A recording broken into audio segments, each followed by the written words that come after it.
For a man whose entire life was a calculated equation, the variable of betrayal was one he never accounted for. Now stripped of everything, he will use the cold logic that once defined his success to orchestrate a symphony of perfect, inescapable revenge. Amidst the cacophony of the mess hall, one inmate sits in absolute stillness, his meal tray before him. His name is Manhwa, and his face, obscured by shadows, betrays nothing. He calmly picks up a piece of food with his chopsticks. His eyes are cold, analytical, scanning the environment not as a prisoner, but as a predator studying its new territory. Suddenly, his quiet meal is interrupted. A hulking, tattooed inmate looms over him, his expression a mask of contempt. "What are you looking at, you bastard?" he snarls. His crony echoes the sentiment with a sneer. "Well then, go ahead," the large man dares. He then picks up a piece of his own food and contemptuously drops it onto Manabu's tray. "Eat every last bit," he commands, his voice low and threatening. "If you leave anything behind, you know what will happen, right?" The two men leer, their faces twisted in sadistic glee. "What's with that face? Don't you even know basic manners, you murderer?" The word hangs in the air, a spark on dry tinder. Manabu's eyes, once placid, now burn with a terrifying light. A voice, filled with an eternity of rage, screams in his mind. "I'll take revenge on every single person who framed me." In a blur of motion, he slams his foot down, launching himself forward. "I'll make you feel the same suffering I've endured." The bully's face contorts in shock, unable to process the sudden explosion of violence. Manabu is no longer a man. He is a phantom of vengeance, his hand gripping a chopstick like a dagger as he drives it forward. The sharp point finds its mark, and the inmate's scream is lost in a spray of crimson. But this brutal act of retribution has not happened. 2 weeks ago, the world was a different place. It was a world of celebration, of friends gathered in a private room, the table laden with food and drink. And at the center of Manabu's world was Mio Karasawa. He had finally resolved to confess his feelings to her that very night. He watched as she excused herself to the restroom, his heart pounding with nervous anticipation. This was the moment. Today was the day his life would change. He found her in the hallway outside the restroom. "Hey, listen," he began, "there's something I want to talk to you about." She turned, her expression curious. "What's wrong? Why such a serious look?" Manabu took a deep breath, the words tumbling out. Would you go out with me? I've liked you for a long time." A gentle, apologetic smile graced her lips. I'm happy you feel that way, but I'm not looking for a boyfriend right now. I'm sorry." Her rejection was a physical blow. His carefully constructed world began to crack. "No way. Is this it?" He returned to the party a broken man, seeking solace in the bottom of a can. He drank to forget, one after another, until the world dissolved into a meaningless blur. He drank until consciousness abandoned him entirely, slumping over the table. When he finally awoke, the room was dark and silent. He stumbled out, disoriented, only to find the hallway cordoned off with police tape, guarded by officers. Before he could process the scene, a hand clamped down hard on his shoulder. "You're Manabu Chojo, right? You've been accused of assault and murder." The words were nonsensical. "Murder? Who are you saying I killed? What is happening?" An officer spoke into his radio, his voice sealing Manabu's fate. "We have secured the suspect in the Mio Karasawa murder case." Mio Karasawa? That's impossible. His mind reeled, struggling to make sense of the nightmare. Then a horrifying image flashed through his mind. Mio's lifeless body, lying in a pool of blood. It couldn't be real. It had to be a lie. But it was not a lie. In the cold, sterile courtroom, the judge's verdict echoed like a death knell. "We sentence the defendant, Manabu Tojo, for the crime of murder, to 30 years in prison." Mio's parents erupted in rage, demanding death, not imprisonment. He killed someone. How is he getting away with staying alive? Manabu sat in stunned silence, his mind a void. How did it come to this? He wondered, the memory of Mio's smile haunting him. The world had turned against him. His own father, desperate and broken, pleaded his innocence to the court. But Mio's family, consumed by grief and rage, would not listen. They descended upon his father, their fists and feet raining down blows. "Dad!" Manabu screamed, helpless. "Stop it. Please, stop." Through the pain, his father locked eyes with him, making a solemn vow. "Manabu, don't worry. I'll make sure to prove your innocence." That was the last promise he would ever hear. Now he was just another number, herded into a cell with the dregs of humanity. The predators inside wasted no time. "Hey you, what did you do to get in here?" one of them asked, circling him. "The big brother is talking to you. Don't ignore him." Another one yelled, shoving him to the ground. "I didn't do anything," Manabu cried, tears streaming down his face. "I was framed," but his pleas fell on deaf ears. The cell boss kicked him hard in the stomach, sending him sprawling. You're the one who did that murder," he sneered. "You're still saying you didn't do it." Another kick landed, then another. They were animals, and they despised those they deemed worse than themselves. "String this guy up." They tied his hands above his head, leaving him completely defenseless. One by one, they took their turns, their fists and feet turning his body into a canvas of pain. He hung there, broken and bleeding, as darkness threatened to consume him. The boss grabbed his hair, forcing Manabu to look at him. "If you snitch to the guards," he whispered, "you won't get off easy. Remember that well." Manabu's eyes, swollen and bruised, stared into the abyss of his new reality. Days later, a guard approached his cell. "Tojo, right? I have news." The guard's face was devoid of empathy. "Last night, your parents died in a traffic accident. Do you have any other relatives?" The world stopped. "My parents are dead," Manabu whispered, the words catching in his throat. He had no one else. "None," he choked out, a single tear tracing a path through the grime on his face. The guard just shrugged. Fine then, I don't care what happens to you from now on. With that, he and his partner walked away, their duty done. And so we return to the present, to the mess hall, where Manabu Chojo sits with his meal tray. He is a man who has lost his love, his freedom, his family, and his future. He is utterly and completely alone. He is nothing. The hulking inmate looms over him. What are you looking at, you bastard? The crony sneers. Well then, go ahead. The piece of food is dropped onto his tray. The order is given. Eat every last bit, and the final soul-crushing insult is hurled. You murderer! The memories crash over him in a tidal wave of agony. Mio's rejection, his father's promise, the endless beatings. Why did he have to suffer like this? He had nothing left to lose anymore. If he died right here, right now, nobody would care. His hand tightens on his chopsticks, the wood creaking under the pressure. The word echoes in his mind. Murderer. A small, terrifying smile touches his lips. A glint of golden light flashes in his eye. They had given him this label. They had beaten it into him. Very well. He would accept it. No, he thinks, his voice a low growl in his own mind. I can't die yet. A singular burning purpose ignites within his soul. I'll take revenge on every single person who framed me. He moves a blur of pure, focused rage. And I'll make you feel the same suffering I've endured. His eyes are wide, manic, reborn in the crucible of despair. The bully's shock is the last expression he will ever have. In a single fluid motion, Manabu slams the man's head onto the table and drives the chopstick deep into his eye. Blood erupts. The first debt has been paid. The sound of flesh striking flesh echoed through the sterile room, followed by a desperate cry. Big brother! A larger inmate rained down blows upon a younger man, his face a mask of primal fury. Die! He roared, each impact sending a spray of red across the tiled floor. The man's accomplice stood by, a cruel smirk on his face as he watched the one-sided assault. The victim, crumpled on the floor, seemed to reach his limit. Yet as the attacker's crony looked on with a sneer, something shifted. A sudden violent motion. The beaten man, with a surge of impossible strength, lunged from the ground. His eyes, bloodshot and wild, burned with a terrifying light.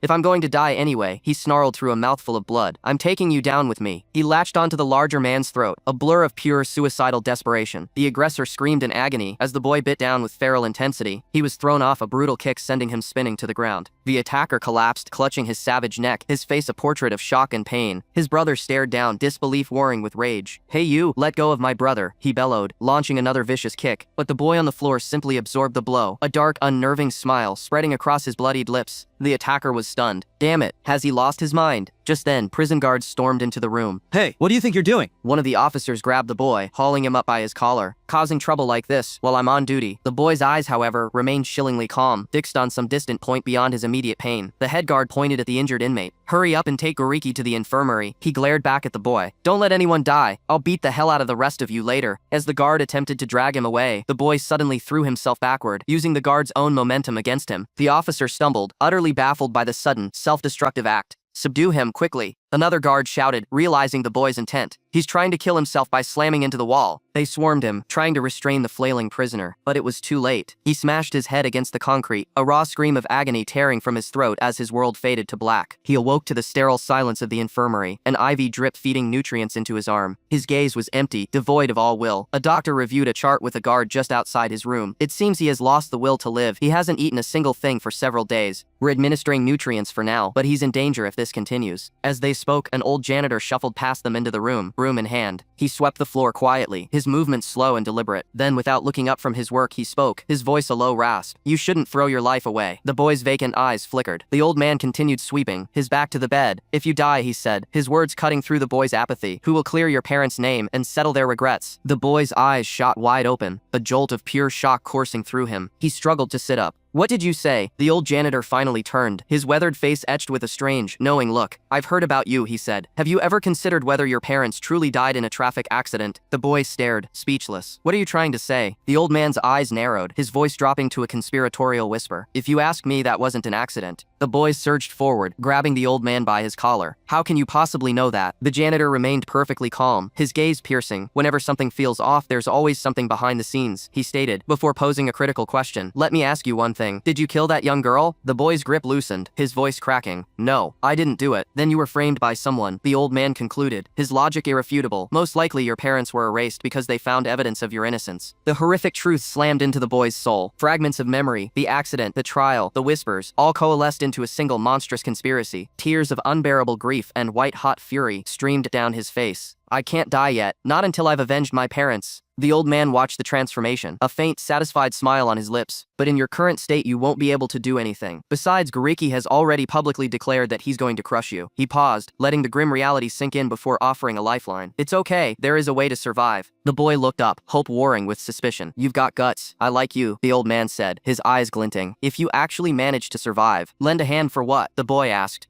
The old man leaned closer, his smile widening into a predatory grin. Why, for breaking out of prison. The statement hung in the air, audacious and insane. The janitor, Tsuchiya, turned to leave. When you have free time, read a book, he advised, placing a thick volume on the bedside table. The time will come when it will be useful. As the old man walked away, the boy picked up the book. The title was stark, Human Anatomy and Weak Points. A diagram of a human skeleton was visible on the page. A cold understanding began to dawn on him. Who on earth are you? He murmured. Tsuchiya paused at the door without turning back. My name is Tsuchiya, he said, but you can just call me old man. And with that, he was gone. Sometime later, the furious guard burst back into the room. He found the boy sitting up in bed, calmly reading the book. What are you doing reading a book so leisurely? He roared. Things have been a nightmare here because of the ruckus you caused. The guard jabbed a finger at him. Get up now. Go cool your head in solitary for a month. If you want to die that badly, then go ahead and die in there all you want. He roughly shoved the boy out of the room and into the oppressive darkness of a solitary confinement cell, slamming the heavy door shut. But inside the darkness, the boy was not broken. He clutched the book Tsuchiya had given him, its weight a promise. A new, chilling purpose had taken root in his soul. I don't have the slightest desire to die anymore, he thought, his face cast in shadow. A slow, cold smile crept across his lips. I'm going to have my revenge. 15 days later, the silence of the solitary block was broken by the grating of a key in a lock. A prison guard swung the heavy door open. It's time, he barked into the darkness. If you're still alive, hurry up and come out. But as his eyes adjusted to the gloom, the guard froze, his expression twisting from impatience to utter disbelief. From the shadows, a figure emerged, bathed in the stark light of the hallway. It was Manabu Chojo, but not the man they had thrown in here 2 weeks ago. His frame, once unremarkable, was now a canvas of honed muscle, a testament to an inhuman training regimen conducted in absolute isolation. The guard stammered, his authority evaporating in the face of this silent, intimidating presence. Tejo's voice was unnervingly calm,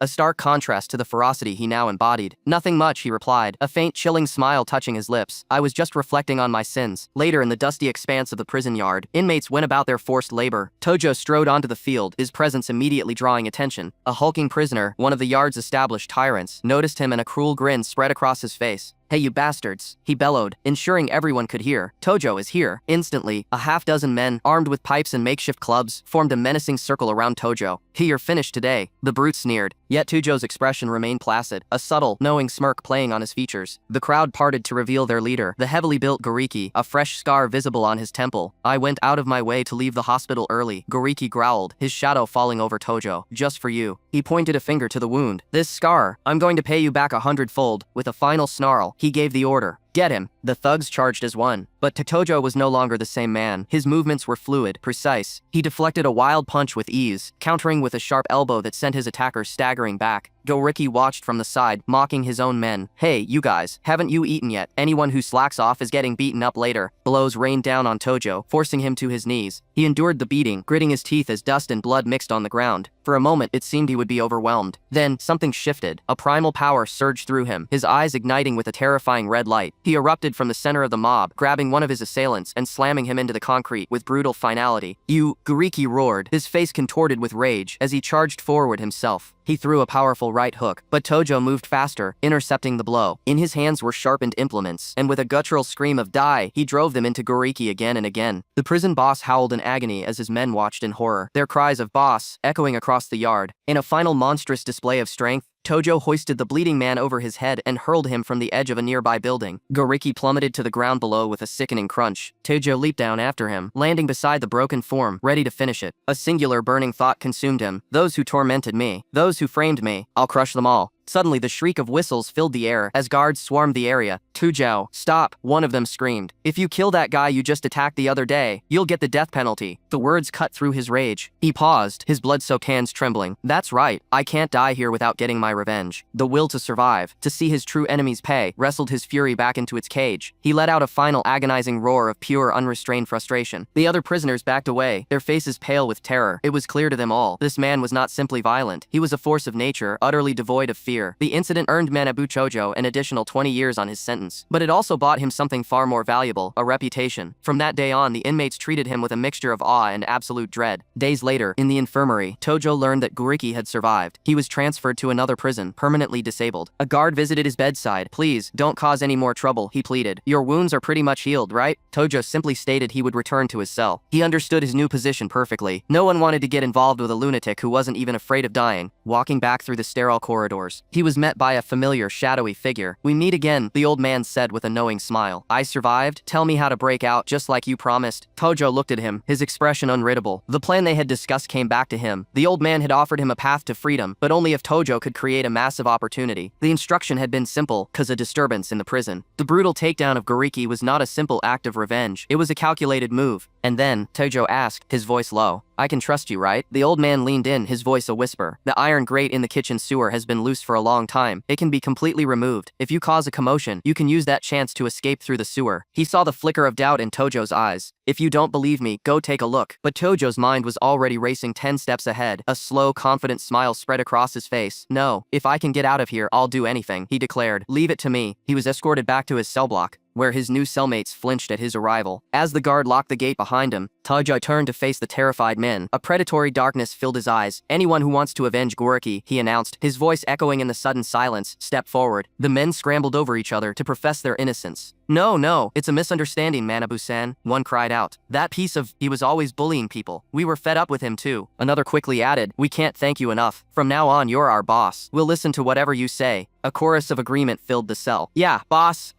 Tojo sat down on a bunk. The new king of this small concrete domain, his eyes burning with cold intelligence, surveyed his new pawns. The disturbance was caused. The fear was sown. Now the real game could begin. Within the stark, fluorescent lit mess hall, Tojo sat with an air of detached tranquility, calmly lifting a piece of meat with his chopsticks. The balance of power in this prison had already shifted, and the proof was in the offerings. One by one, his newly acquired followers approached, their faces alight with a mixture of reverence and fear. "Here, boss," one said, placing his best portion of food onto Tojo's tray. "Have mine too." Another chimed in, followed by a third. "Take this too if you want." Tojo looked at the growing pile of food, his expression unreadable. "Hey, wait, I can't eat that much." But his quiet protest was lost in the whispers circulating through the hall. Across the room, another faction watched the scene unfold with simmering resentment. "Guriki got beaten by that brat," one muttered.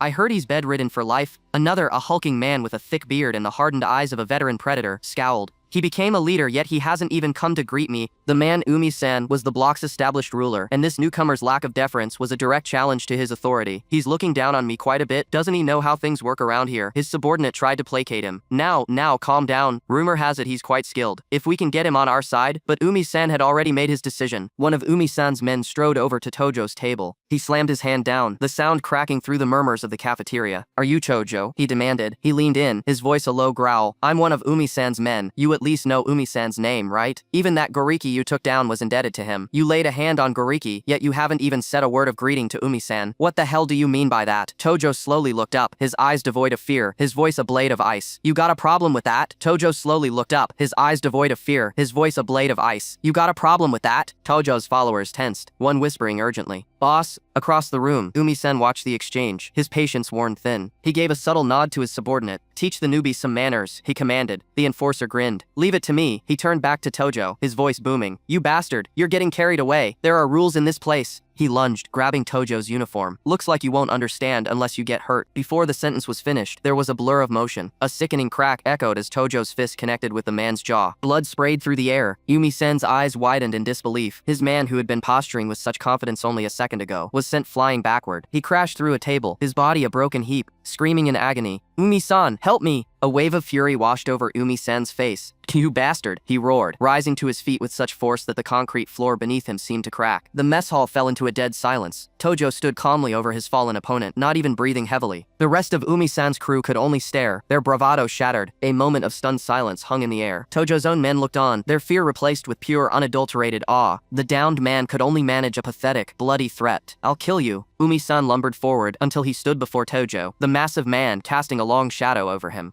"I've never seen anyone as cocky as you," he growled. Tojo met his gaze with a faint, chilling smile. "Well, there's one right in front of you now." Just as the tension reached its peak, a guard intervened. "Hey, what are you doing? Get back to your meal now." Umi-san shot the guard a venomous glare but stepped back. He fixed his eyes on Tojo, his voice a low promise of violence.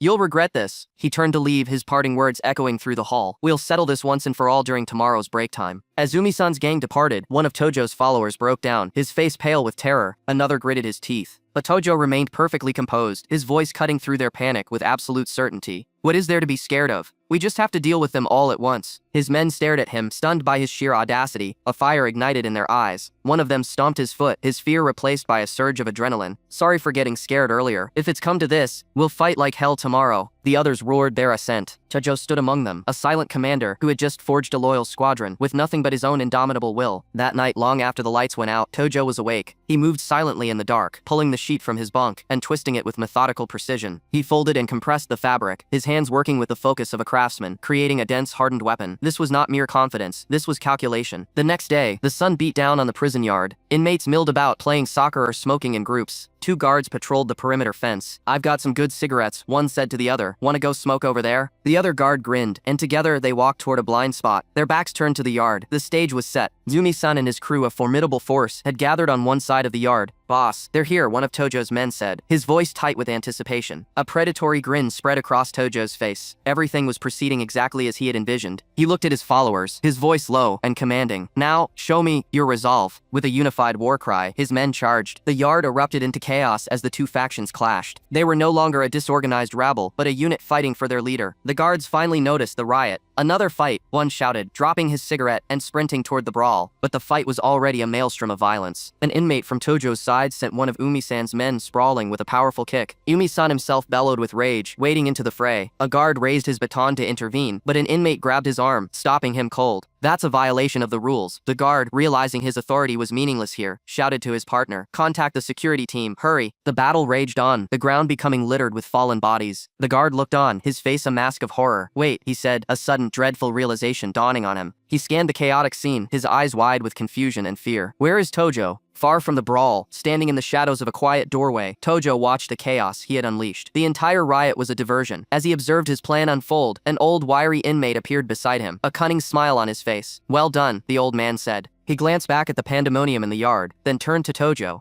Now, let's get out of here while we can. The old man gestured with a simple command, his voice raspy but firm. Follow me. Without hesitation, the young strategist fell in line, his expression a mask of calm indifference as they walked through the sterile corridors of the facility. They stopped before a heavy metal grate embedded in the floor. With a knowing grin, the old man knelt down. He clearly had a plan. The protagonist watched, his gaze sharp and analytical, missing no detail. The old man produced a small tool and began prying at the grate's lock, the metal groaning in protest. With a final heave, he lifted the heavy cover, revealing a dark, gaping hole that led into the prison's underbelly. The protagonist dropped into the darkness without a moment's pause, his feet splashing into the murky water below. It stinks a bit, but bear with it, the old man advised from above before following him down. The stench was overpowering, but the young man simply covered his mouth, his focus absolute. Rats scattered in the gloom, their chittering echoing through the cramped sewer tunnel. After a short trek through the filth, the old man stopped. We're here. They had reached a formidable set of iron bars blocking their path forward. The protagonist, still covering his nose against the foul air, finally spoke. So? The old man's weathered face split into a confident smile. Relax, I've already made arrangements. He explained that this was not his first time exploring these tunnels. He had located a weakness in the gate, a single bar he had painstakingly worked loose over time, and made it possible to remove this one iron bar. Now push it. The two stood together before the gate, the path to freedom just a step away. The protagonist placed his hands on the designated bar and pushed. With a screech of rusted metal, the bar popped free from its housing, clattering to the wet stone floor and opening a narrow gap. Yes, the old man hissed in triumph. Well, let's go. But as the protagonist squeezed through the opening, a searing pain erupted in his back. The old man had lunged, driving a sharpened object deep into him. A cruel, twisted smile spread across the old man's face as he held the bloody shiv. Your mission ends here. His eyes glinted with malice. You wanted to die, didn't you? I'll grant you that wish. The protagonist stumbled forward from the force of the blow, seemingly defeated. But as the old man turned to make his own escape, a hand shot out from the darkness, grabbing his ankle with an iron grip. The old man froze, his face a mask of disbelief. He spun around to see the protagonist, very much alive, now holding the point of another blade to his throat. You didn't die? The old man stammered, his plan crumbling before his eyes. The protagonist's voice was cold, devoid of emotion. You were the one who said, when something seems strange there is always a hidden agenda. Being this kind to a complete stranger is strange no matter how you look at it. He peeled back his shirt to reveal the source of his survival. In case things went sideways, I hid several things on my body. Beneath the fabric was a thick metal plate, dented and bloodied from where it had stopped the killing blow. The old man's eyes widened, then narrowed with rage. "You catch on quickly," he snarled. "I won't trust anyone anymore. Didn't I teach you that method too? Are you going to defy me?" He lunged, trying to disarm the young strategist, but the protagonist was faster, twisting away and driving a knee into the man's gut. He held the shiv steady, his voice a low warning. "You only get one chance to win. Blame your own naivety if you lose." The old man flinched, expecting a strike, but the protagonist's move was something else entirely. Instead of stabbing, he threw a small bag he had concealed, releasing a cloud of white powder that flew directly into the old man's face. The powder struck true, and the old man screamed, clawing at his burning eyes. He stumbled back, blinded and disoriented. "Wah!"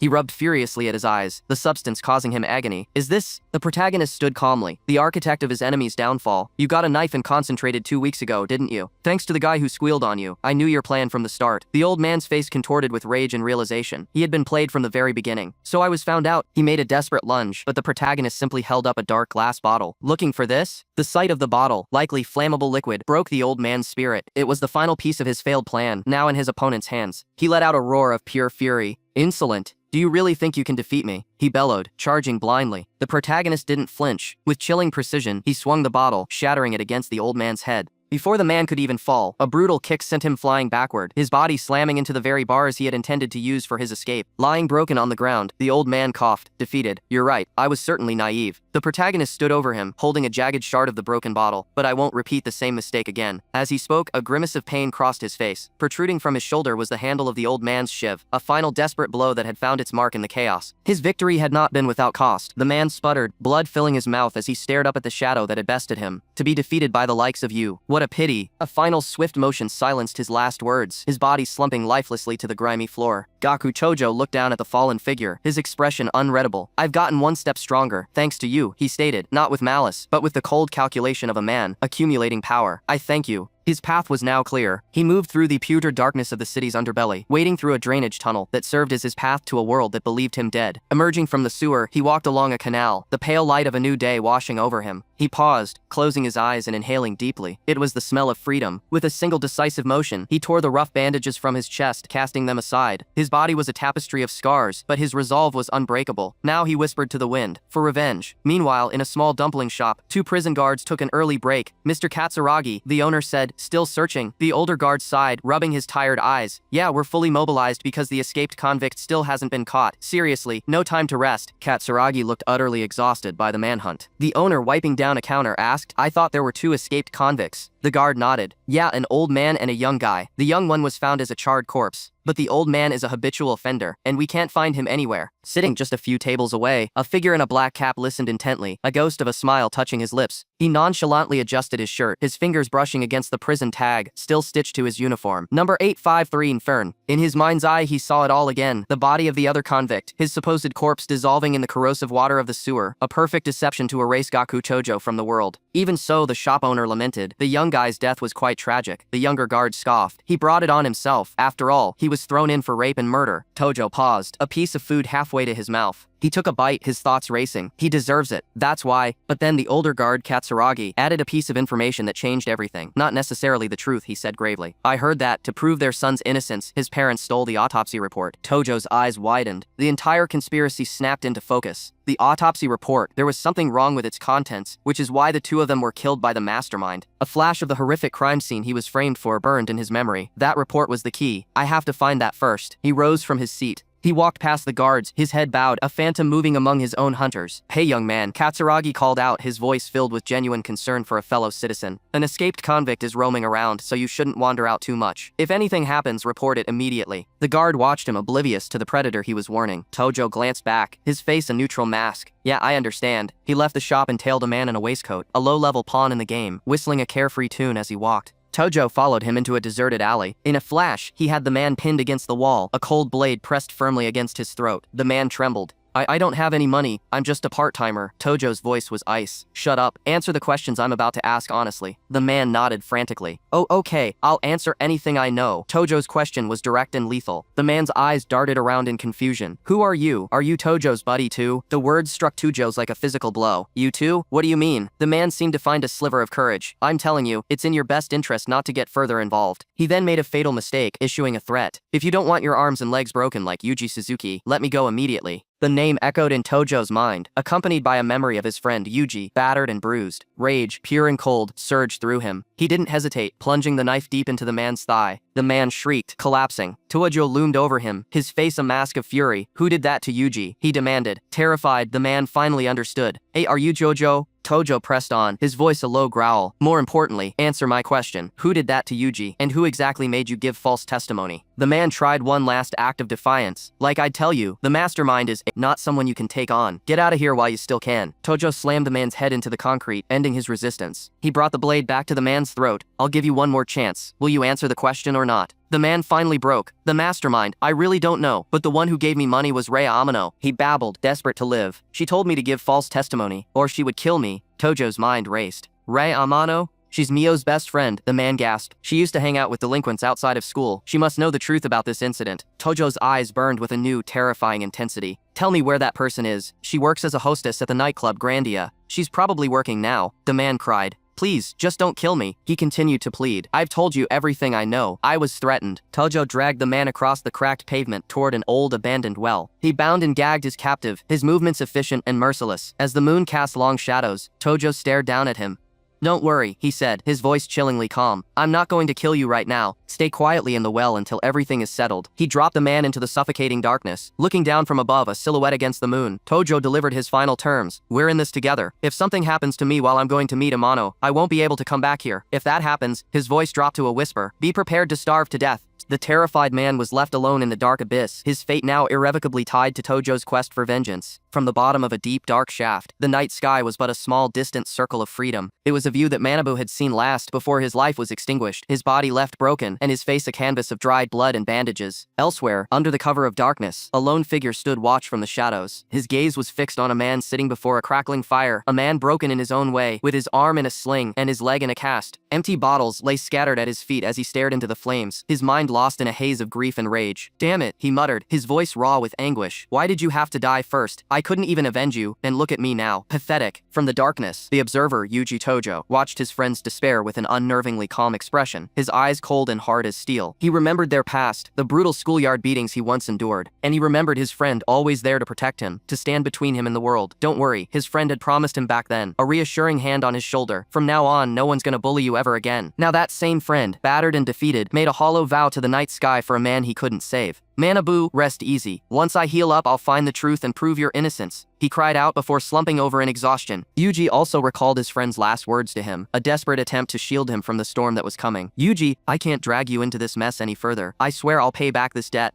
Just wait until I settle the score." But Yuji had no intention of waiting. He moved through the city's neon-lit streets, a ghost with a singular purpose. He watched as a brutish man and his female associate left a high-end establishment, their laughter echoing in the night. Another woman, an employee of the club, saw them off with a practiced smile before turning away, her shift finally over. Yuji, his face concealed by a cap and mask, emerged from the alleyways, becoming her shadow. He followed her silently, his hand closing around the handle of a knife concealed in his pocket. His eyes were locked on his target. The woman walked on, oblivious, speaking into her phone. "Yeah, I just got off work," she said. "The usual spot? Heading there now. I'm only waiting 15 minutes, got it?" As she spoke, Yuji strode past her, a fleeting presence she barely registered. He watched her from a distance, his plan already in motion, his expression unreadable. She entered a building called Net Paradise, a known front for criminal activity. Inside, Yuji observed from the public area. He knew the establishment was run by a thug named Hiroto Kagami, and it was clear this was her destination. Clutching a cold drink, he calculated his next move. Judging by that call, Kagami will be here any minute, he thought. "I'm short on time, this is probably the only shot I have." When the woman entered the designated private room, she found Yuji waiting for her in the dim light. "Took you long enough," she started to say, before freezing in shock. "Who the hell are you? How'd you get in here?" Yuji calmly offered her the can he was holding. The moment her fingers brushed against it, he seized her wrist in an iron grip. In one swift motion, he slammed her against the wall, the cold steel of his knife pressing against her throat. "Don't make a sound," he whispered, his voice dangerously low, "or you're dead." Terror filled her eyes. "Wait, what are you planning?" she stammered. Yuji leaned in closer, his gaze boring into her. "Recognize me?" A flicker of recognition, then pure horror dawned on her face as the knife's edge glinted. Tojo, you're alive?" Yuji wasted no time. "Why did you frame me?" he demanded. "Do you seriously think I was the one who set you up?" She scoffed, a desperate bravado in her voice. 7 witnesses. A corrupt officer. That's 2.8 million yen. Bribing the others. The entire operation cost at least 10 million. She tried to push him away. If I had that kind of money, would I be working this job in a place like this? Yuji's expression didn't change. Then who pulled the strings? You're better off not knowing, she hissed. He's untouchable. Just run. If Hiroto gets here, you'll never leave this room. Yuji applied more pressure with the blade. A thin line of red appeared on her neck. His eyes blazed with cold fury. I'm giving you one last chance. Talk or you die before he ever arrives. She finally broke, tears welling in her eyes. It was Koki Yoshida. The name hit Yuji like a physical blow. Koki Yoshida, he repeated, a storm of questions raging in his mind. Why him? The woman, panicked, urged him to leave. I told you everything. That's enough. Just get out of here. But Yuji was no longer just a man seeking answers. He was an instrument of vengeance. My parents are dead, he stated, his voice devoid of emotion. My life is already over. Surviving implies I have something to live for. He pulled the knife back slightly, his tone shifting. We should drink again sometime. The woman, bewildered, could only agree. This was not mercy, it was a test. He stood over her as she scribbled on a piece of paper. All I have left is revenge, he declared. Are you with me or against me? Choose, now. She begged him to go, promising to explain later. She handed him the paper. It was a phone number. Yuji took it, his voice a final, chilling warning. Fine, I'll contact you tomorrow, but if you try to screw me over, there will be no mercy.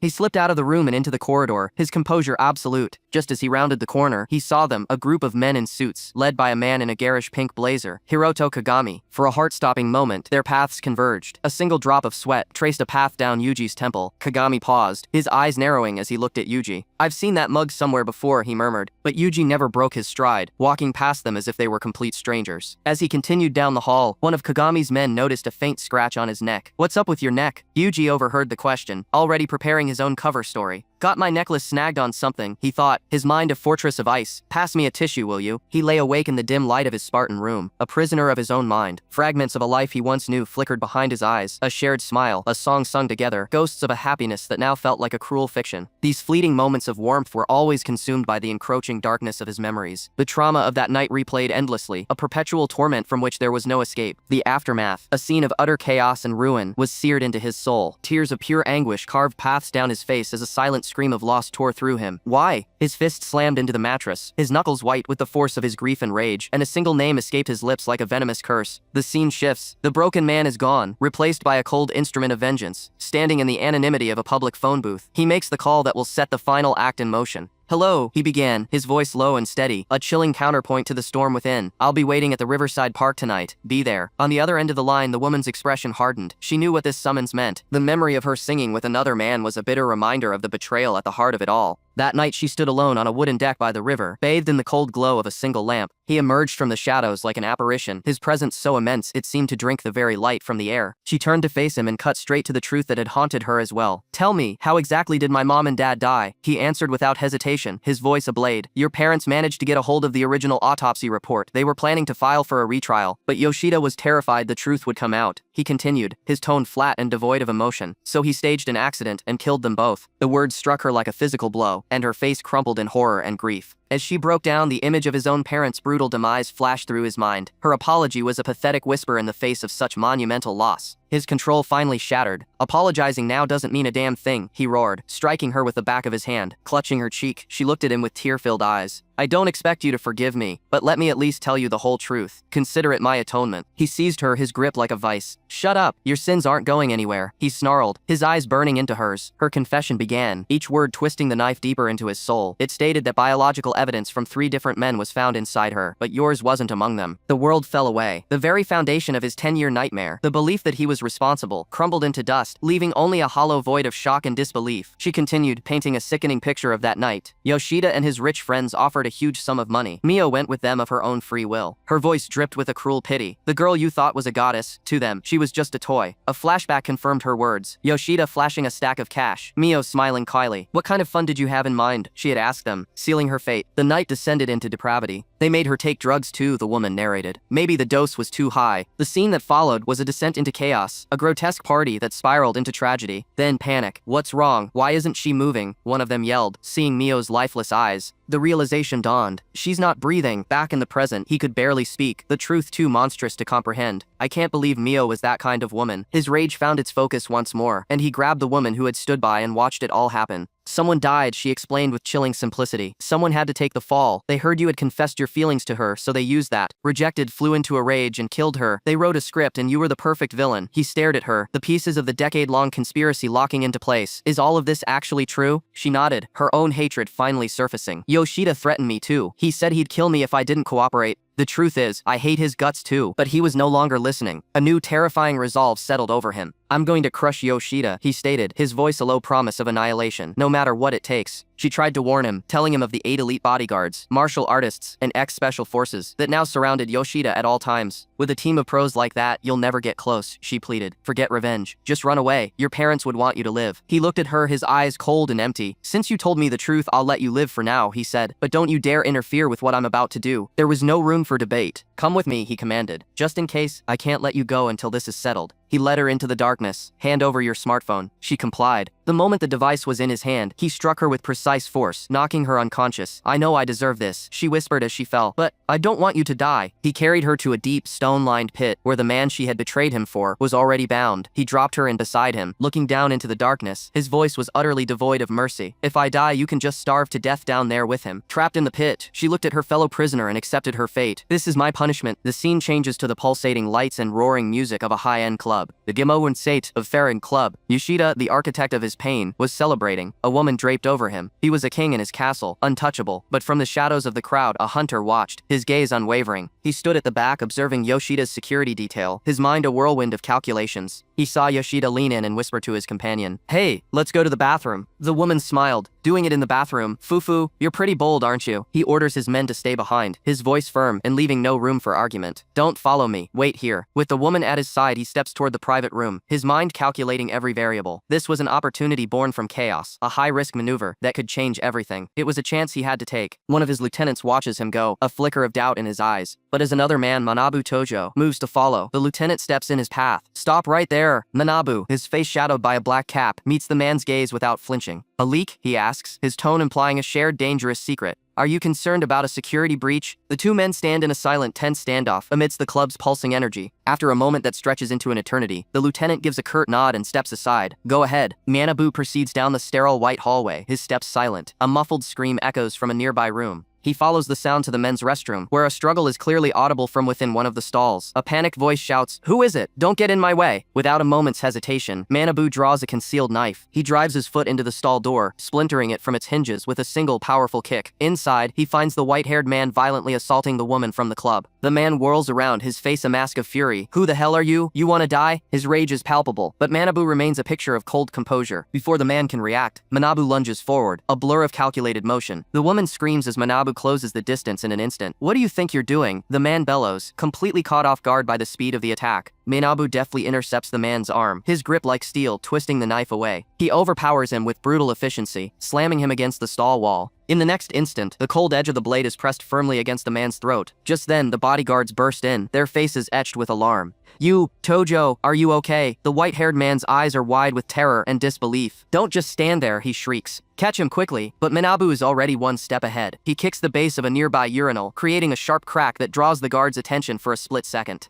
It's all the time he needs. Manabu vaults onto the top of the stall partition, leaping over the heads of the stunned guards and landing lightly on the other side. Without breaking stride, he smashes through the restroom's frosted glass window. He plummets into the night air, the sound of shattering glass echoing behind him. From the broken frame, the enraged man screams a bounty to his men. His loyal guards don't hesitate, launching themselves out the window in pursuit. Manabu hits the pavement and disappears into the labyrinthine alleys. His pursuers close behind. "Hey, stop, you bastard!" They shout, their footsteps pounding on the asphalt. But Manabu vanishes into the shadows. "Damn it, where did he go?" One guard curses, scanning the darkness. They rush past a pile of garbage bags, unaware that their quarry is hiding within, holding his breath as they pass. Once they're gone, Manabu emerges, the adrenaline of the chase still coursing through him. He was so close. Now his identity was exposed. "It's only a matter of time before the cops find me," he thinks, the gravity of his situation settling in. But even backed into a corner, his strategic mind sees a new path. No, there's still a chance. With renewed determination, he rises from the filth and moves on. Later, in a lavish penthouse, the white-haired man recounts the attack to his superior. There is no mistake that the one who attacked was Manabu Tojo, correct? The room is a testament to immense wealth and power. The man, his neck now bandaged, seethes with rage. Yeah, that's right, catch him no matter what. Far away, in the dark, damp bottom of an old well, two of Manabu's former associates, Amano and Azuma, are huddled together, weak and dehydrated. I'm so thirsty I could die. Azuma whispers. They are prisoners, left to waste away. Suddenly a rope descends from above, and Manabu appears with a bag of supplies. Azuma looks up, her eyes wide with a mixture of hope and fear. Did you kill Yoshida? She asks weakly. Manabu's expression is grim as he looks down at his former comrades. I messed up, he states flatly. Amano, seeing the provisions, crawls forward, desperate. Hey, please, give me water. I'm going to die here. Manabu drops the bag, and the plastic bottles clatter on the dirt floor. Amano grabs one and drinks greedily. As he does, a phone vibrates in Manabu's pocket. It's Amano's. The screen displays an incoming call from Koki Yoshida. Manabu puts a finger to his lips, silencing his captives with a threatening glare. Make a sound and I'll kill you. On the other end, Yoshida's voice booms from the speaker. Amano, where the hell did you go? Manabu answers. There's a brief silence before Yoshida's tone shifts, filled with a cold, predatory understanding. I see. So Amano is with you, Tojo. Yeah, Manabu replies. Yoshida attempts a friendly facade. We finally reunited yesterday. Why'd you run off so fast? Where are you now? I'll send a car so we can catch up. Manabu cuts him off, his voice devoid of warmth. Someday, but the next time we meet will be your end. Yoshida laughs, revealing his leverage. I can get you released, you know? Your pal Suzuki is here too. Don't you want to come? Manabu's hand tightens on the phone, his knuckles white. This is between us. Yuji has nothing to do with it. Let him go. If I release him, will you come quietly? Yoshida presses. Manabu plays his own hand. I've got Azuma and Amano here. If you want them back, trade them for Yuji. He glances at his two captives. Yoshida's response is instant and utterly contemptuous. The negotiation has hit a wall, but Manabu was prepared for this. He unleashes his final gambit. Remember that autopsy report? Actually, a copy survived. With that, I can prove you're the culprit. His voice drops to a chilling whisper. I might not be able to save Yuji, but I can put you in prison. Yoshida tries to sound unfazed. Is that a bluff? If you really had something like that, you would have reported it long ago. Another man beside Yoshida listens intently, a smirk on his face. But the threat has struck a nerve. Yoshida's composure finally cracks. Through gritted teeth, he asks, What do you want? Manabu delivers his ultimatum. Clear my name. I don't want to die yet. His eyes burn with cold fury as he delivers his final chilling promise. I wanted to bury you with my own hands, but I guess there's no other way now. On the other end of the line, a calm, chillingly reasonable voice laid out the terms of surrender. Fine, if I use my father's connections, no one will come after you again. I'll even prepare the money for you to leave town. How does that sound? Just bring the copy and show some sincerity. We'll meet in person and settle this. Tojo's gaze remained fixed on the darkness ahead, his voice devoid of emotion. Understood. Send me the location. I'll see you tomorrow. He ended the call, the silence in the alley suddenly feeling heavier. The woman beside him was frantic. What are you thinking? That's obviously a trap. Meeting Yoshida in person is suicide. Tojo turned to face his two companions, their faces pale and bruised in the dim light. His own expression was a mask of cold resolve. I know, he stated simply, but there's no other way. If I go tomorrow, I might not return. From this point on, you are both free to do as you wish. He let his phone fall to the ground. The woman cried out, her voice cracking with desperation. You don't even have the copy to begin with, do you? If you go, you will be killed. She lunged forward, but he caught her arm, his grip like iron. He looked back one last time. I can't drag Yuji into this any further. This is my last chance. His preparations began. In a pristine walk-in closet, he selected a simple dark outfit, practical for the ordeal to come. He walked through the city streets, a ghost invisible to the bustling crowds, his purpose a heavy shroud around him. At a small shop, he purchased 2 bottles of fine liquor. Wrap these 2 up for me. As night fell, he made his way to a derelict, skeletal building overlooking the city. Inside, amidst the rubble, he built a small fire. He knelt before it, laying out the bottles and several sharp implements, a grim sacrament for the battle ahead. Methodically, he began wrapping his hands, the coarse fabric tightening around his knuckles, preparing them for the breaking of bones. He knelt in the flickering firelight, a solitary figure steeling himself for his final act. He then prostrated himself, bowing low until his forehead touched the cold, dusty floor. It was a gesture of profound respect and a final farewell. Facing the glittering cityscape, he whispered a prayer to the ones he had lost. Mom, Dad, lend me the strength to kill Yoshida. Once I have avenged you, I will join you. He rose to his knees, his bandaged fists clenched, a silent vow hanging in the air. Later, under a sky filled with falling snow, he arrived. From a balcony overlooking a grand estate, a guard watched his approach in disbelief. In the courtyard below, a reception of armed men waited, their dark suits a stark contrast to the pure white snow. They held blades and bats, their expressions grim. Tojo walked toward them, a lone man entering the lion's den. Above them all, Yoshida watched from the railing, a smug, confident smirk playing on his lips. Surrounded by his lieutenants, he gave the final command, "Make sure he doesn't leave here alive tonight." One of the thugs wasted no time, swinging a blade in a vicious arc toward Tojo's head. He was completely surrounded, an island of defiance in a sea of enemies. Ignoring the men around him, Tojo stared up at the man on the balcony, his voice ringing out with raw power.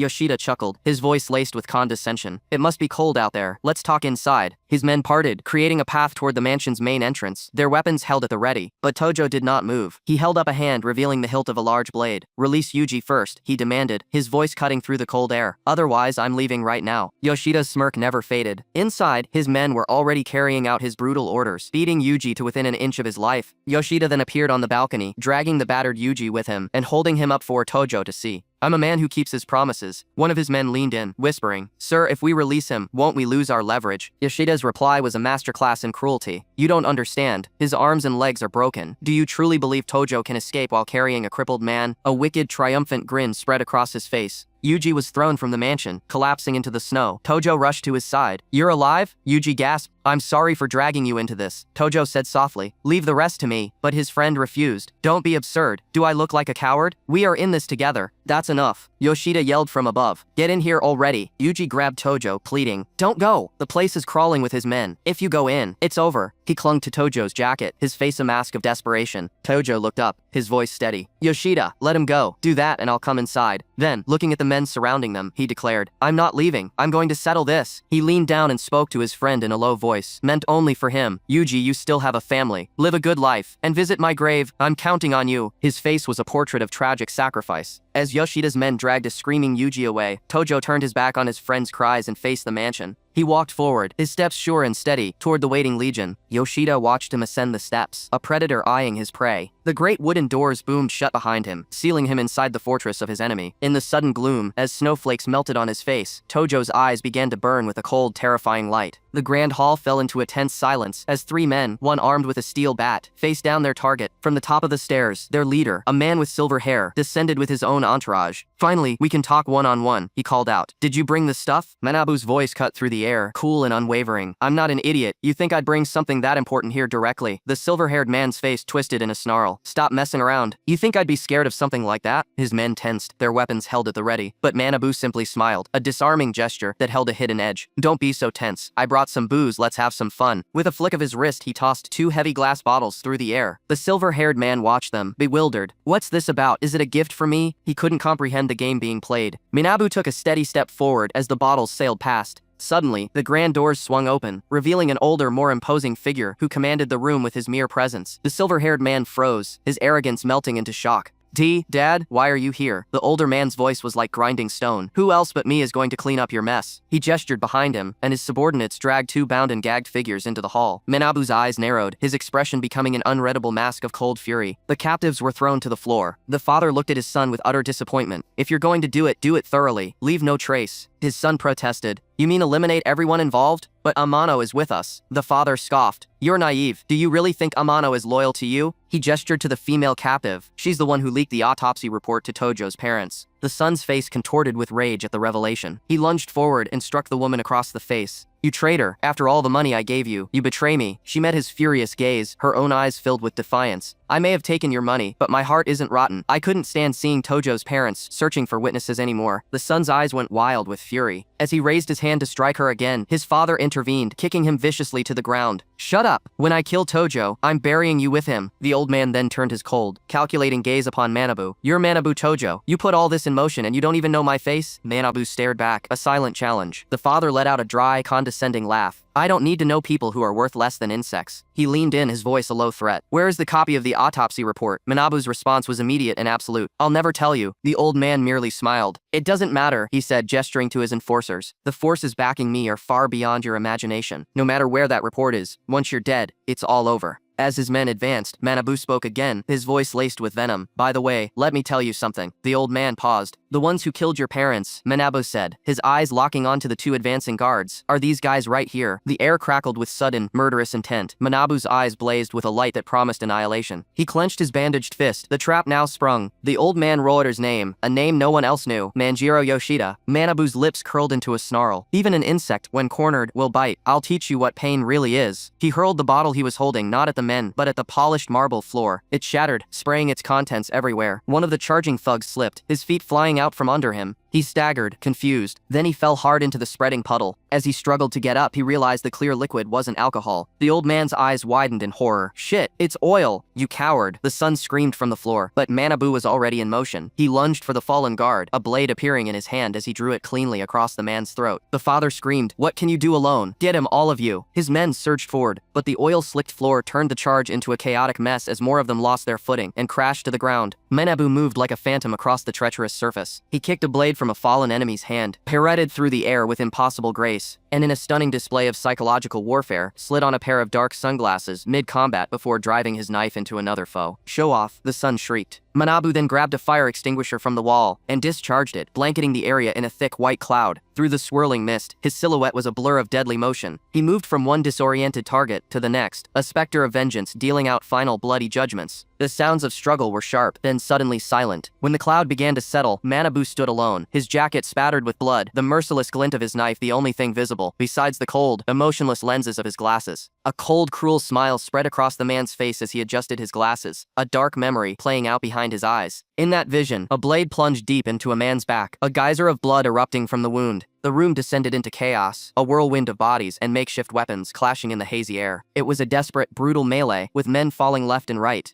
Back in the present, Koki clawed at his own face, his silver hair a mess as he stumbled in a panic. His father, the old man, remained unnervingly calm. "Koki, get the booze, hurry." He placed a steadying hand on his son's shoulder, his voice a low command. Koki, gasping, understood. "Right, but alcohol will." His father finished, his eyes narrowed with tactical certainty. Suddenly, Koki was on the floor, a woman with a distinctive tattoo desperately clinging to his leg, trying to hold him back. He roared, trying to shake her off. But it was another force that sent him sprawling, a swift, powerful kick from Tojo. "This is the least I can do," Tojo stated, his voice devoid of emotion, as he looked down at the woman, now lying motionless in a pool of her own blood. Now Tojo stood alone, surrounded by the old man's enforcers, their dark suits a stark contrast to the polished blades in their hands. But the floor around him was already littered with their fallen comrades, a testament to his deadly efficiency. The remaining men recoiled, splashing liquor on their faces, trying to neutralize the caustic powder Tojo had scattered across the battlefield. The old man watched from a distance, a master strategist analyzing the board. "Don't panic," he advised his men. "He's a sitting duck. Watch out for the oil on the floor." He believed he had discovered his opponent's weakness. An enforcer charged forward, but his feet went out from under him on the slick, treacherous floor. In that single moment of vulnerability, Tojo moved, seizing the man's weapon arm. "Now," the old man commanded, sensing a trap of his own closing. A confident smirk touched his lips as his men rushed in to overwhelm their target. One of the thugs broke off, charging Koki with a roar, slamming him against the wall. He pummeled the silver-haired man relentlessly, then drew a long knife, preparing for the final blow. But before the blade could fall, a bandaged hand shot out, catching the weapon inches from its target. Tojo, moving faster than sight, had intercepted the attack, not to save Koki, but to deny his enemy the satisfaction. He wrenched the man forward, smashing his skull against the hard marble with sickening finality. Koki stared in disbelief. "Damn it, he killed him first." Tojo paid him no mind, calmly deflecting another attack with the back of his hand. He clenched his armored fist, a low growl escaping his lips as he faced the remaining goons. They hesitated, a flicker of fear in their eyes, though one tried to maintain a brave front. "Try it if you dare. I'm not afraid." Emboldened, Koki grabbed a weapon from the floor. "I'm killing you first," he screamed, his fear turning to rage. But Tojo was already in motion. He spun, a devastating kick connecting with his attackers, sending the last of the guards crashing to the floor. He stood over their groaning forms, a simple lighter appearing in his hand. With a cold smile, he asked, "Need a light?" He flicked it open, the small flame dancing in the darkness. Then he dropped it. The oil on the floor ignited instantly, engulfing the men in an inferno of his own design. One of the burning men dropped his weapon in agony. Tojo ignored their screams, turning his attention back to Koki, stomping him to the ground. He followed with a vicious kick that sent Koki spinning across the marble. Koki lay broken, his mind struggling to comprehend the total defeat. Impossible. How did it come to this? Tojo's foot pressed down on his face, pinning him. "Any last words?" "Hey Tojo." The old man's voice cut through the air. "Touch my son and she dies." He held the tattooed woman hostage, a knife pressed firmly against her throat. Tojo didn't even flinch. "Go ahead, try it." Koki, however, began to grovel, his arrogance shattered. "I was wrong. I'm truly sorry. I'll clear your name. Just spare my life. I'll pay you. Whatever you want." The father attempted to seize control of the negotiation. "Right, let's end this here. No hard feelings," he said, his voice dangerously calm. "But if you kill my son, I'll show no mercy." Tojo slowly looked up, his eyes hidden in shadow. "Do I look like I'm afraid to die?" The The old man's threat was meaningless. Realizing this, Koki screamed at his father, "Forget about me. Kill them already. Just say I did it." Then his survival instincts taking over again, he pleaded with Tojo, "Hand over all the cash.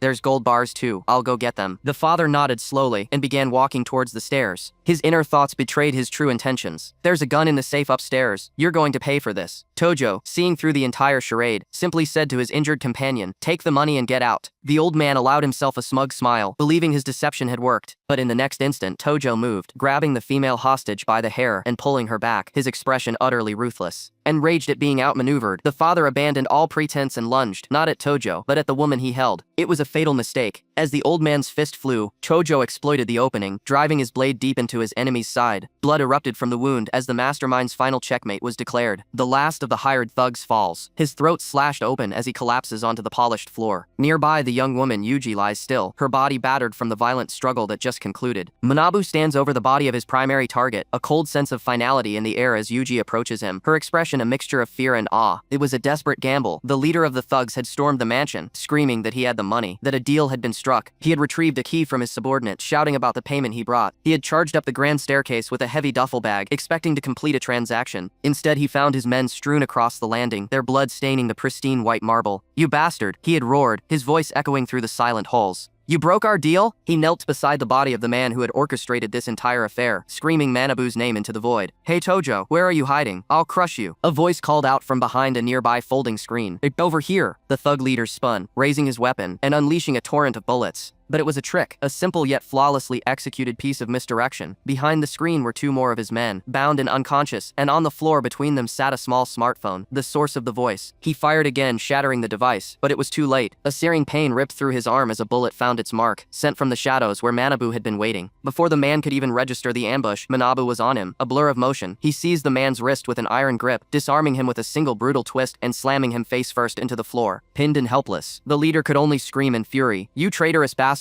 Why did you kill my old man?" A cold, merciless smile crept across Manabu's face as he drew a knife. "I said I'd wipe out the whole family," he whispered, his voice dangerously calm, "and I always finish what I start. How else could I face my parents in the next world?" With one final decisive movement, the blade found its home, and the last of the Yoshida clan fell silent. Silence descended upon the mansion. Manabu sat on the floor amidst the carnage, the bloody knife clattering from his exhausted hand. Tears streamed down his face as he looked towards the ceiling, his long and bloody quest for vengeance finally at its end. After a moment, he rose, his grief replaced by grim determination. He turned to his two surviving companions. "Take Yuji and get out of here first," he commanded. "I still have something to do." He gestured them towards the exit, his tone leaving no room for argument. Manabu moved to a hidden safe, revealing stacks of cash and gold bars. But his eyes were drawn to a single unassuming white envelope resting atop the fortune. This was the true prize. He took the envelope, its weight far greater than any amount of gold. Outside, a gentle snow had begun to fall. Yuji and her companions stood waiting, their faces etched with uncertainty. Manabu emerged, carrying the duffel bag. "There's 40 million in cash and some gold bars in here," he stated flatly. "Take it, split it, and go. Hide yourself somewhere. Don't contact anyone." Yuji stared at him, her voice trembling with guilt.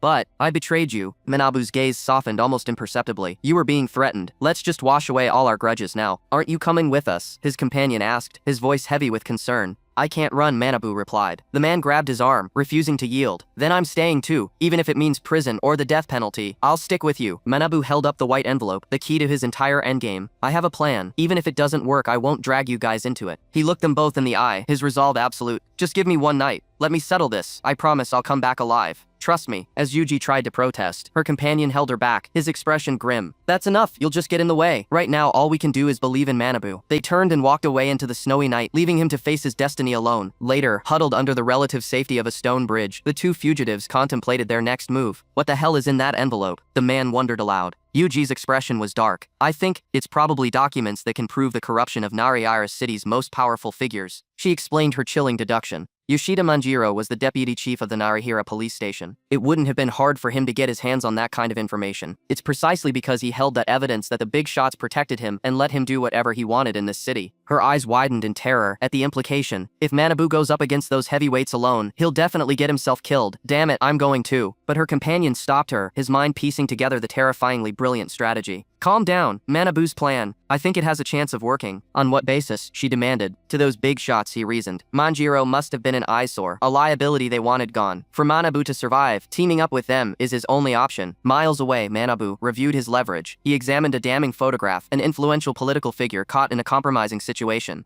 Now dressed in a clean, sharp suit, he tucked the photo into his breast pocket. He stood at the bottom of a grand staircase leading to an opulent estate, the final fortress of his enemies. With the duffel bag in hand, he began his ascent, his shadow casting the unmistakable silhouette of a man pointing a gun. The final gambit was about to begin. Under the cold gaze of 1,000 stars, a lone figure ascended the long stone staircase leading to the estate. He moved with purpose, a heavy duffel bag in hand, climbing toward the imposing structure that served as the heart of a hidden empire. At the top of the stairs, 2 sentinels in dark suits blocked his path, their posture rigid and unwelcoming. One stepped forward, his voice a low growl. "Who is it? This area is off limits to non-personnel." The man Tojo met his gaze without flinching. "Let me see Mr. Goda." The guard scoffed, dismissing the request with a wave of his hand. "The boss is already resting. If you have business, come back tomorrow." But Tojo's expression remained glacially calm, a chilling intensity burning in his eyes. "It absolutely has to be today." The guard's patience snapped. He began cracking his knuckles, a predatory grin spreading across his face. "Do you have a death wish?" Instead of reacting to the threat, Tojo simply knelt down and unzipped his duffel bag. With a single fluid motion, he turned the bag upside down, its sole content tumbling onto the cold stone. The guard stared in horror at the severed head of Yoshida Manjiro, his face frozen in a silent scream. Tojo's voice cut through the stunned silence, devoid of all emotion. "Tell him that Yoshida Manjiro has been taken care of." The lead guard, his face pale with shock, could only stammer a reply. "Oh, okay, wait here." He scrambled away, his bravado replaced by sheer terror. A mere 2 minutes later, the order came down from within the compound. "Let him through." Tojo was escorted past the gates and into a traditional courtyard, the heavy wooden doors sliding open to reveal the inner sanctum. He was led into a large, ornate room. There, a formidable man sat at a low table, his bald head and intricate tattoos marking him as a man of immense power. This was Goda. An attendant gracefully poured him tea, her movements precise and silent. Goda raised the cup to his lips, his sharp eyes scrutinizing the young man who had dared to breach his fortress. "You're Tojo, right?" he asked, his voice calm but laced with authority. Tojo met his gaze. "You know who I am?" Goda gave a slight nod. "Manjiro said he was going to take care of a man named Tojo, and borrowed some of my men to do it." He leaned forward, the pieces clicking into place. "So the fact that you've shown up now with Manjiro's head means you must be Tojo. As expected of Mr. Goda, you see right through everything. I've come today to ask you to spare my life. You killed my men, and now you have the gall to ask for help." With a sudden burst of rage, Goda slammed his hand on the table. But Tojo stood his ground, his composure unshakable. "Your men, if you really thought of them that way, then kill me right here and now." A silence fell over the room. "If not," Tojo continued, his voice dropping to a near whisper, "then please hear me out until the end." Goda stared at him for a long moment before a slow smile spread across his face. "You're an interesting guy. You've got guts. Give me a reason to keep you alive." "How about this?" Tojo said, producing a white envelope from his jacket. The attendant stepped forward, taking the envelope from his hand, and presenting it to her master. Goda opened it, his eyes narrowing as he examined the photograph inside, irrefutable evidence of a powerful figure's secret transgression. He let out a short, humorless laugh. "Ho, do you think you can threaten me with something like this? It might not matter to you, but what about the higher-ups? I have evidence of even dirtier things they've done." The air crackled with tension as the two men locked eyes. "I could just kill you and take it. Problem solved," Goda threatened. Tojo's lips curled into a faint, chilling smile. "Do you know how many people I killed today? Is that a threat? You're not on my level," Goda retorted. "It's not a threat," Tojo stated simply. "I have nothing left to lose. If I don't return by midnight, the rest of the evidence gets sent to the mobile investigation unit." The ticking of a nearby clock suddenly seemed deafeningly loud. "And what does that have to do with me?" Goda sneered, though a flicker of doubt had entered his eyes. Tojo delivered the final devastating blow of his gambit. "The last place I was seen after killing Manjiro would be here. If that evidence arrives, who do you think the big shots will believe is the mastermind?" Goda froze. The full weight of the trap settled upon him. He had been perfectly cornered. "I see," he said, his voice low. "So you didn't come asking for help, you came to drag me down with you." Tojo presented the two paths forward. "If you help me, you could use this evidence to make even bigger money. You refuse, you'll go down with me." He had turned a desperate plea for survival into a mutually beneficial business proposition. Suddenly Goda burst into laughter, a deep rumbling sound that filled the room. "Cuckoo." He reached for the teapot, pouring a cup for his guest, a clear sign of acceptance. Tojo accepted the cup and drank without hesitation. "Fine," Goda declared, his decision made. "I'm the only one in Narahimmer who can clean up this mess." He fixed Tojo with a piercing stare. "But there's a condition. From today, you work under me." A faint smile touched Tojo's lips.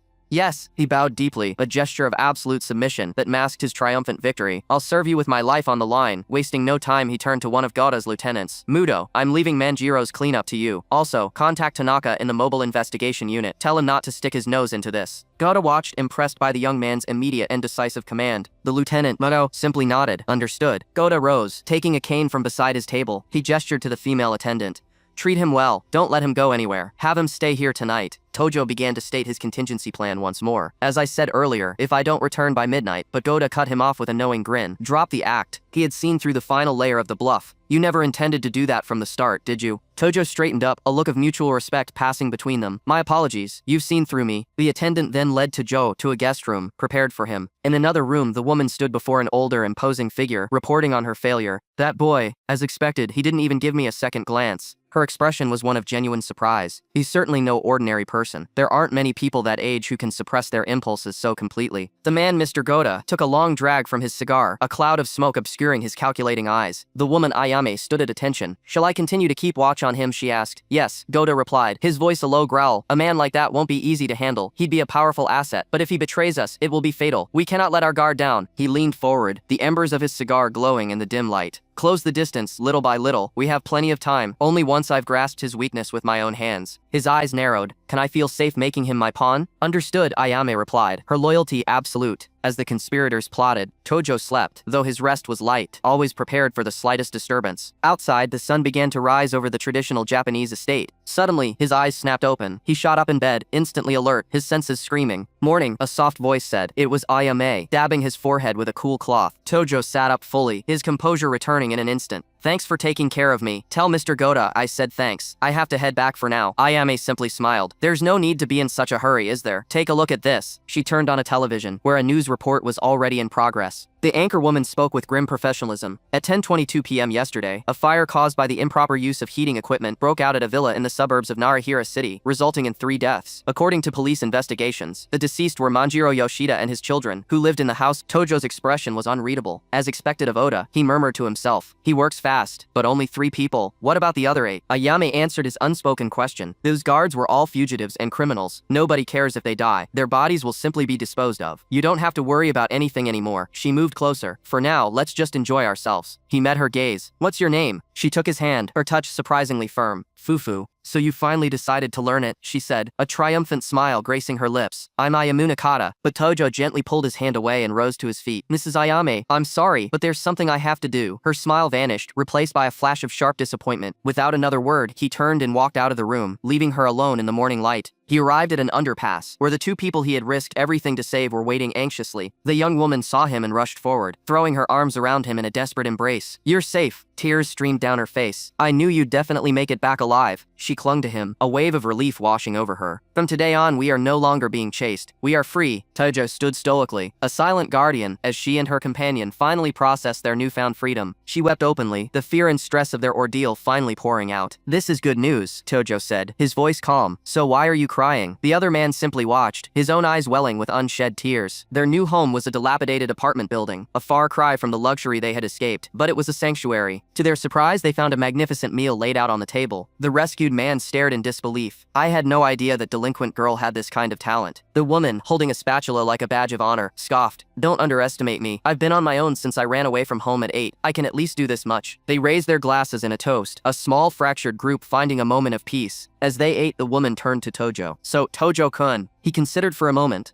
With the money I took from Yoshida's house, we might be able to start a small business. The man's face lit up. Nice. Does that mean we're presidents now? The woman looked at Tojo with unwavering trust. Whatever you decide to do, I'll help. Her friend looked at her seriously. You're not going back to working at that nightclub, right? She shook her head, her expression turning somber. My younger brother has kidney disease. Since our parents passed away, I had no choice but to work at a hostess bar. But thanks to Tojo-kun, I feel like I can finally start over. The man raised his glass again. Let's have a toast. All right. The meal and the relief were too much for him, and soon he was fast asleep on the sofa. Tojo, however, lay awake in his room, his mind already calculating their next move in this dangerous game. The door creaked open, and the woman appeared in the doorway. I have nowhere else to go, she said, her voice quiet but firm. Won't you let me stay here? His companion, legs still in a cast, gestured towards the room's only bed. There's only one bed and one sofa. I'll take the floor. You should use the bed. But the woman, Rai, gently placed a hand on his shoulder, her voice firm. Your wounds aren't fully healed yet. You shouldn't sleep on the floor. She looked at him with concern. It's a bit tight, but let's sleep in the bed together. The offer hung in the air, a complex variable in his meticulously laid plans. Later, in the suffocating darkness of the small room, he lay perfectly still, his eyes wide open, staring at the unseen ceiling. His mind was a whirlwind of calculations, strategies, and contingencies. Sleep was a luxury he could not afford. A soft voice cut through the silence beside him. Hey, did you know? I've always thought you were different from the others. Even back when we were students. He could feel her gaze on him, her words an attempt to breach his walls, to understand the cold fire that now drove him. He closed his eyes, processing this new piece of information. Her interest was a potential tool, or a potential threat. Either way, it was something to be managed, another pawn on the board. The next morning, as they walked through the city, his friend confirmed the new arrangement.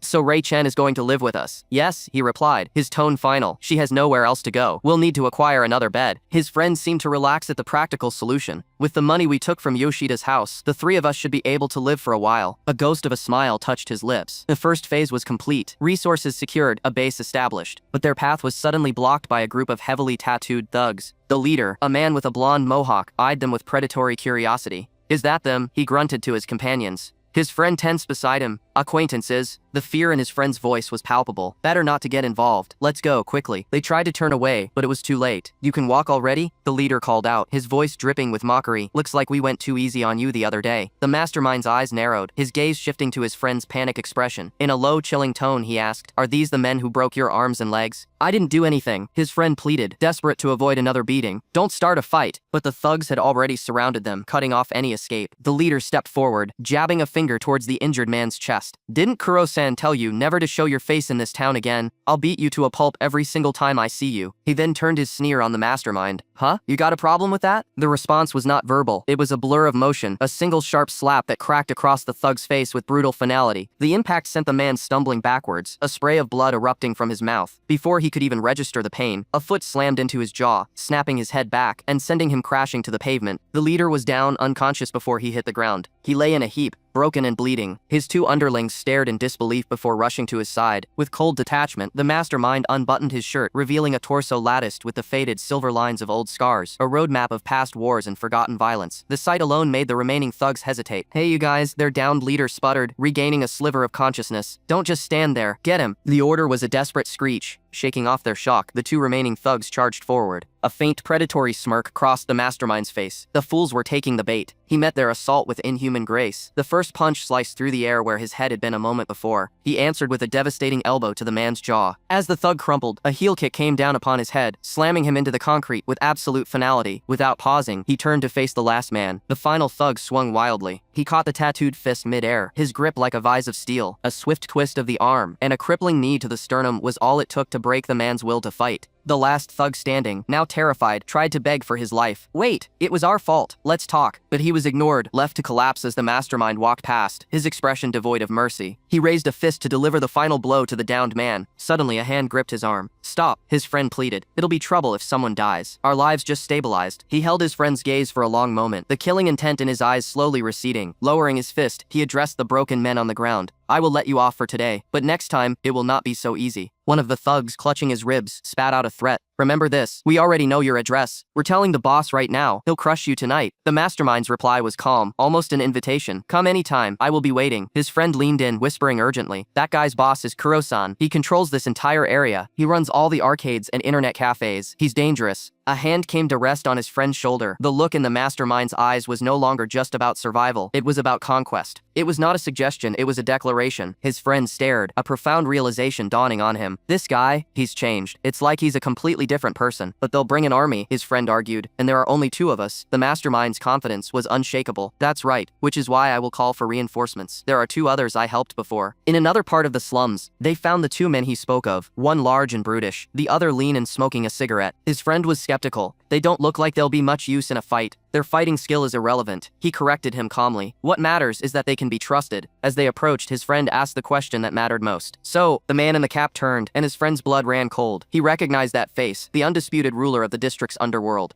In that moment, fear gave way to resolve. He clenched his fist, the knuckles white. He would stand and fight beside this new, terrifying version of his old friend, no matter the enemy. Two men, one of them a mountain of muscle, confirmed the name. Yeah, those guys were the ones who put Yuji in his place. Kuroki, standing before them, presents the terms of this alliance. I'll definitely settle this score, he states, his voice calm and measured. But they'll be a large group, so if you're scared, you can back out now. The response is immediate and fueled by rage. Scared? Are you kidding? I've wanted to smash that bastard for a long time. The man clenches his fists, knuckles white, ready for war. A faint, knowing smile touches Kuroki's lips. I was waiting for those words. The larger man beside him remains silent, observing. Kuroki addresses them both. You have more guts than I thought, as expected of Yuji's friends. His tone shifts from approval to cold strategy. That's the spirit. But guts alone won't win. To win with a small group, he raises a finger to his temple, his eyes sharp with lethal intelligence. We have to use this place. Miles away, a white van barrels down a dusty road, its headlights cutting through the twilight. It pulls to a stop, and a group of armed men disembark, their figures silhouetted against the dying light. Their leader, a brute of a man with sunglasses and a tiger tattoo sprawling across his chest, surveys the area. Is this the right place? He growls. His subordinate nods. Yes, I came to scout during the day, and they've been here the whole time. The leader's gaze hardens. How many of them are there? The scout reports the intelligence. 5 people. The guy who hit us is an ex-con, apparently a real psycho. The leader lets out a harsh laugh. I've been in the slammer myself. I'm not about to lose in terms of psychoness. He gestures with his bat. Let's go and crush them quickly. His chest puffs out, the face of the tiger on his skin seeming to snarl with him. Inside the building, Kuroki watches their approach on a small reflective surface. His allies stand ready behind him, the tension in the room thick enough to taste. From Kuroki's low vantage point, the first part of his plan is visible, one of their own, perched silently atop a tall bookshelf, waiting for the signal. The front door explodes inward, kicked off its hinges. The two groups are now face to face, the invaders armed and confident, Kuroki's team poised and ready. The enemy leader points his bat directly at Kuroki. Are you the one who took care of my man? Kuroki meets his glare without a flicker of fear.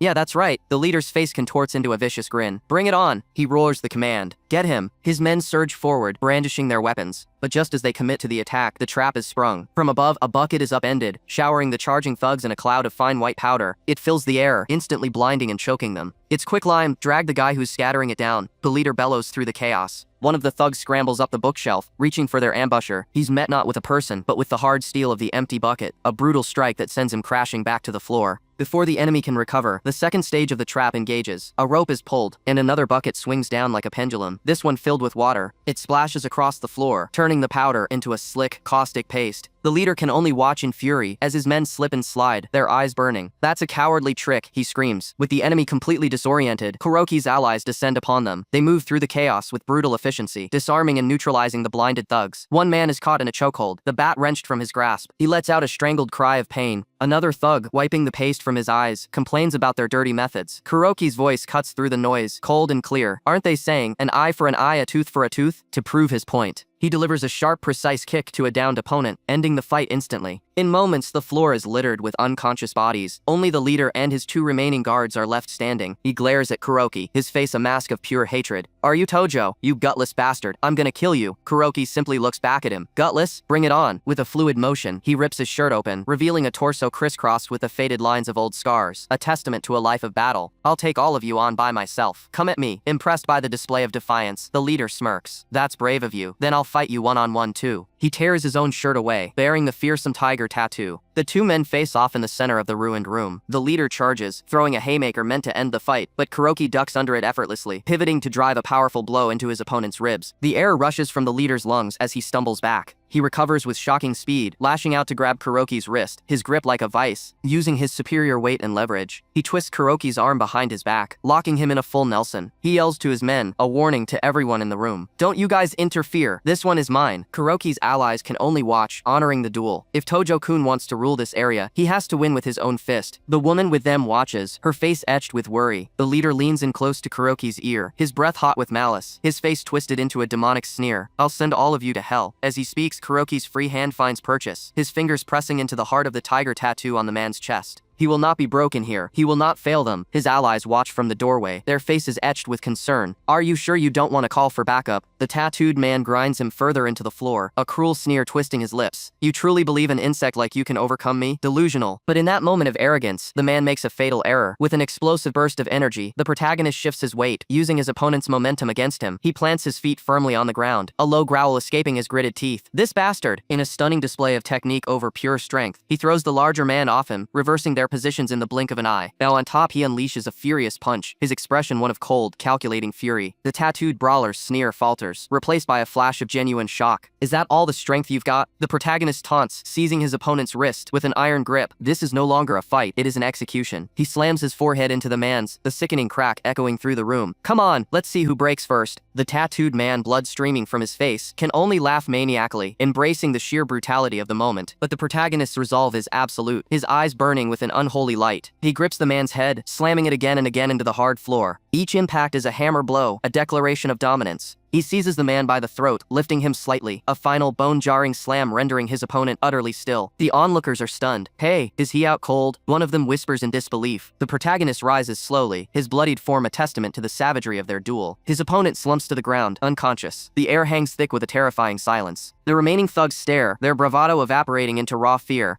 He's strong, one stammers. Another, regaining a sliver of courage, shouts, Hey, don't just stand there, jump him. They surge forward, grabbing makeshift weapons from the floor. But the protagonist simply turns, his gaze so cold and menacing that it stops them in their tracks. Stop it, the fight is over, the woman pleads. But her words are lost in the rising tension. The defeated brawler lies broken on the floor. The protagonist stands over him, a chiseled statue of violent retribution. You lost, he says calmly. Looks like we've settled our score. He turns but then stops, his expression darkening. But I haven't paid you back for Yuji yet. He pivots back, and with a swift, merciless motion, drives his foot into the unconscious man's side. The impact is sickening. The man's body convulses, a silent scream of agony on his bloodied face. Hey, that's enough, the blonde-haired thug yells, his face a mask of fury and fear. I already called my cousin in the mobile investigation unit. None of you are getting away. The protagonist merely glances at him, utterly unfazed by the threat. The MIU? Fine then, I'll wait right here. His mind races. So the rumors about his relative being in the MIU were true. His friends begin to panic. We need to run, or we'll all get arrested. He calmly picks up his shirt, ignoring their pleas. Relax, nobody's getting arrested. He faces them, his confidence a tangible force in the room. We're going to wait for them to show up. One of his allies lights a cigarette, his hand trembling slightly.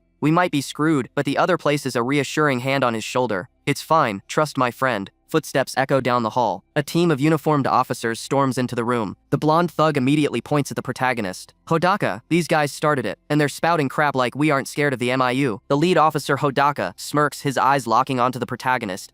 You've got guts laying a hand on Kuro and my cousin. He strides forward, his authority absolute, and stands face to face with his target. No wonder Kuroki was getting so cocky. Hodaka muses, grabbing a fistful of the protagonist's hair and forcing his head up. Too late to realize it now. You can reflect on your stupidity in prison for the rest of your life. The protagonist meets his gaze, blood dripping down his face, his eyes betraying no fear. Hodaka's smirk widens into a predatory grin. Interesting, no one's ever talked to me like that before. He turns to his cousin. Let me get a punch in too after we throw them in the cells. Hodaka barks an order to his men, his expression hardening. Hey, take these guys in. The officers draw their batons and advance. Mind if I make a quick call? The protagonist asks, holding up his phone. Hodaka lets out a short, derisive laugh, calling for help at this stage. Really? A ghost of a smile touches the protagonist's lips. 5 minutes from now, you might be the one on your knees begging me for forgiveness. He looks past the corrupt officer, his voice low and dangerous. Do you not know the relationship between Hodaka and Chief Tanaka? The thugs look at each other in confusion. Nope, never heard of him, one says. The protagonist continues, spelling out the chain of command for them like children. This man is Chief Tanaka's subordinate, and above Chief Tanaka is Mr. Manjiro. Someone a punk like you couldn't hope to touch. A chilling thought crosses his mind, unseen by the fools before him. He doesn't know I've already killed Manjiro. Hodaka's patience finally snaps. Fine then, make your call. Let's settle this once and for all. Let's see who ends up on their knees. Yeah, the protagonist agrees softly, dialing a contact named Ayame Munakata. The phone rings once before it's answered. He puts it to his ear. Hello? A moment of silence passes. Got it. He ends the call. This wasn't a desperate plea for salvation. It was a command, a simple test to gauge the efficiency of a new powerful piece on his board. This is a good chance to see if Gata is actually reliable. He stands perfectly still, waiting. A woman in a traditional dress opens it slightly. Addressing the figure within, Boss Manabu Tojo is asking for help. From his seat, facing away from the door, the old man dismisses the plea without a second thought. Turn him down. He sips from his glass, his voice filled with disdain. Useless as he is, he just keeps making demands. No sense of respect at all. Yes, sir, she replies, stepping into the room. She approaches the old man, her tone shifting from subordinate to advisor. He's sharp, and he's good at what he does. Placing her hands gently on his shoulders, she continues. If we abandon him, he might stop trusting us. The old man scoffs. Trust is something built both ways. I'm not interested in raising someone who'll betray me later. She leans in, her voice a persuasive whisper. Oh, come on. No matter how wild he gets, he's still dancing in the palm of your hand. He considers her words, then relents with a sigh. Fine, just this once for your sake, I'll have Muto handle it. His eyes narrow, a glint of steel within them. But when it's over, Tojo will pay us back properly. Back in the interrogation room, a uniformed officer smirks down at the bloodied Manabu Tojo. Weren't you saying I'd be kneeling and apologizing in 5 minutes? Where'd all that confidence go? Tojo remains silent, his gaze unwavering as he calculates his next move. His mind races. So Goda has no intention of helping me? Or is he planning to squeeze the rest of my bargaining chips out of me now? I can't wait any longer. Take them all. The officer points a triumphant finger, his men closing in. Take him to the station. He reaches out to grab Tojo by the collar, but his wrist is intercepted by an iron grip. A massive figure, Muto, has appeared from nowhere, effortlessly halting the officer's advance. The officer's face contorts with rage. You know what happens if you lay a hand on the police, right? Give it up and stop struggling. Today's the end of the line for you. Watching from the side, Yuji thinks to himself that this is the end. But just then, the officer's phone begins to ring. He answers it with irritation. His expression quickly melts from anger to disbelief, then to pure cold terror. "Chief?" He stammers, sweat pouring down his face as Tojo watches impassively. "We just arrested some punks, that's all." The voice on the other end cuts through the static. "Punks? Don't tell me one of them is this Manaba Tojo." The officer's blood runs cold. A ghost of a smile touches Tojo's lips. Now this is getting interesting. The officer snaps to attention, his voice now filled with panicked obedience. "Understood. We'll release them at once." He abruptly ends the call. The tattooed thug beside him, utterly confused, starts to speak. "What are you doing? Hurry up and—" "Shut it, idiot," the officer screams, turning on his own ally. His eyes burn with fury as he glares at the thug.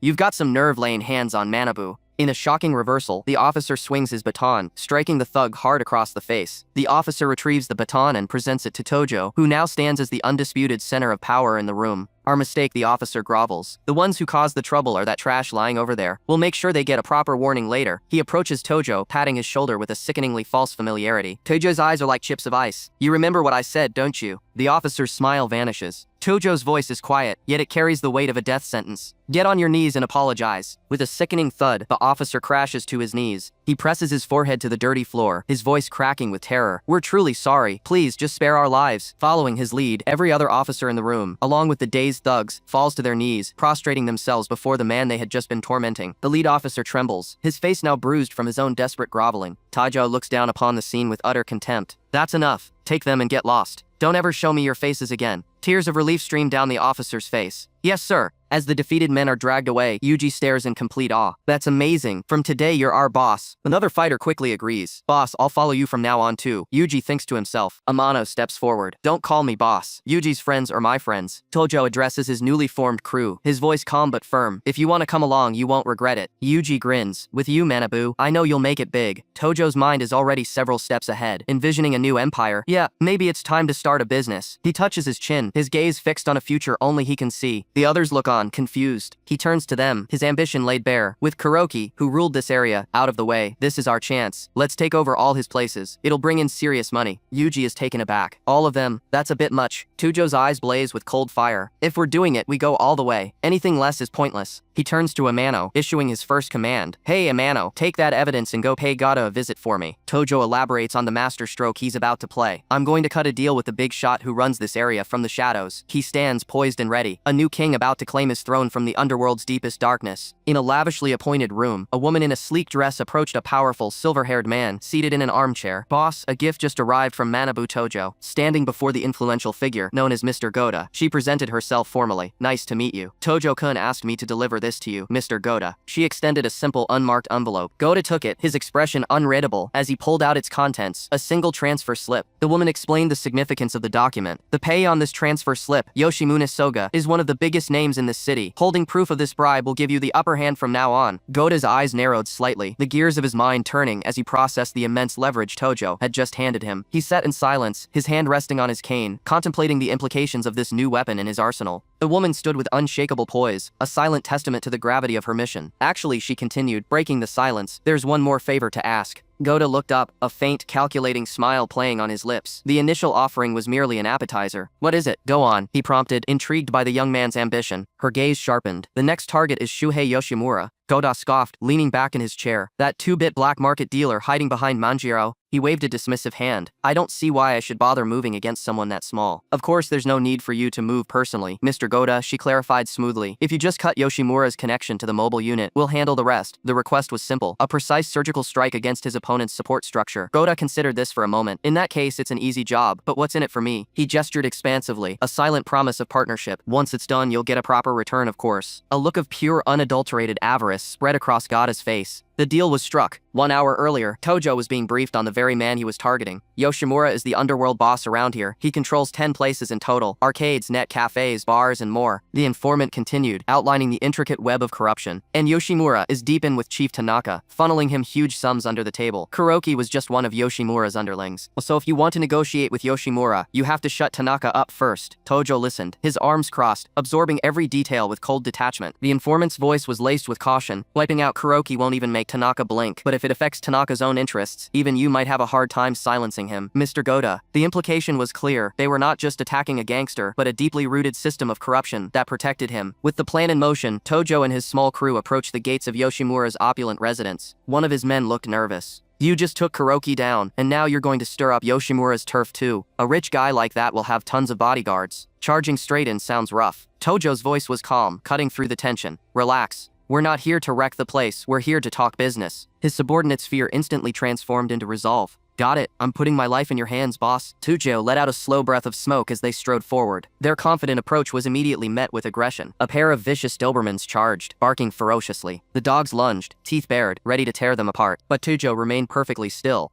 Don't be scared, he said, his voice a low command. They're just a bunch of mutts. As one of the beasts leaped towards him, an immense terrifying aura erupted from Tojo's body, the spectral image of a roaring tiger. The sheer pressure of his will stopped the animals in their tracks. They whimpered and cowered, their ferocious attack replaced by instinctual fear. This way, Tojo commanded, and the dogs parted for him. At the entrance stood a large man in a silk robe, flanked by guards and his now docile dogs. You're Manabu, right? The man Yoshimura asked, his tone dripping with arrogance. Tojo simply turned his head, his gaze cold and unwavering. Yoshimura sneered, a cigarillo clenched between his teeth.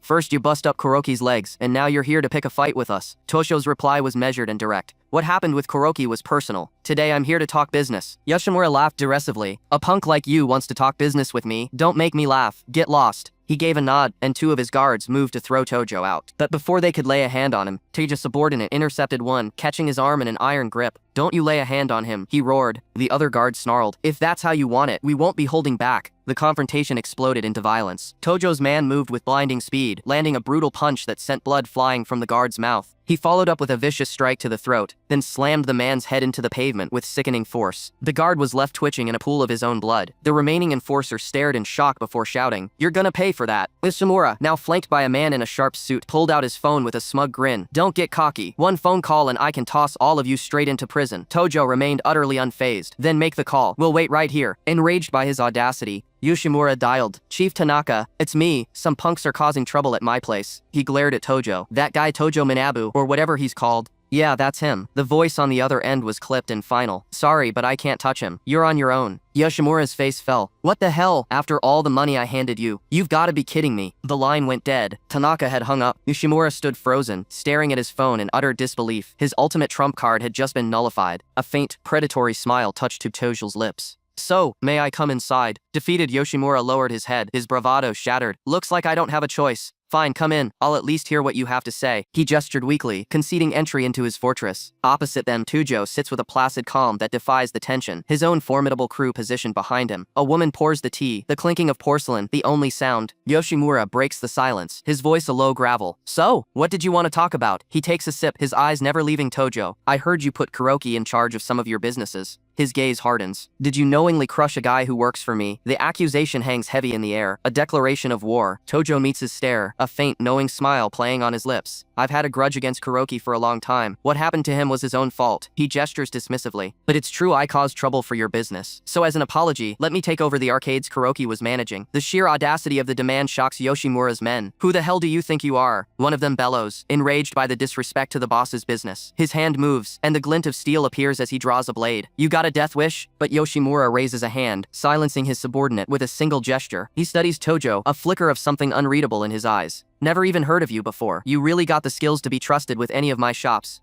Tojo leans forward, his voice dropping, each word a carefully placed chess piece. The moment you heard my name on the phone, Chief Tanaka suddenly refused your request, didn't he? The direct hit lands perfectly. You think that was just a coincidence? Yoshimura's man mutters in disbelief. True, he asked your name first and only then turned him down. Don't tell me this punk's got someone backing him who can even move Chief Tanaka. Yoshimura's face darkens with frustration and a hint of regret. If Manjiro were still alive, I'd never be getting talked down to by some brat like you. Tojo's expression sharpens at the name. Manjiro? You mean Manjiro Yoshida? Yoshimura's eyes widen in genuine shock. You know him? He once set me up, Tojo states, his tone cold as ice. The implication is terrifying. The pieces click into place for Yoshimura. The story he was told about a fire, the truth was sitting right in front of him. He stares at the young man, a chilling realization dawning on him. Just who is this man? After a long, tense silence, Yoshimura leans back, a grim smile on his face. Fine, if you really have what it takes, I'll let you handle them. He lays out his terms. I've sunk a few million into those two locations. How about I take 70 and you get 30? Tojo's man interjects, isn't that backwards? Tojo simply taps his ear, a dismissive gesture. I get 70, and you get 30.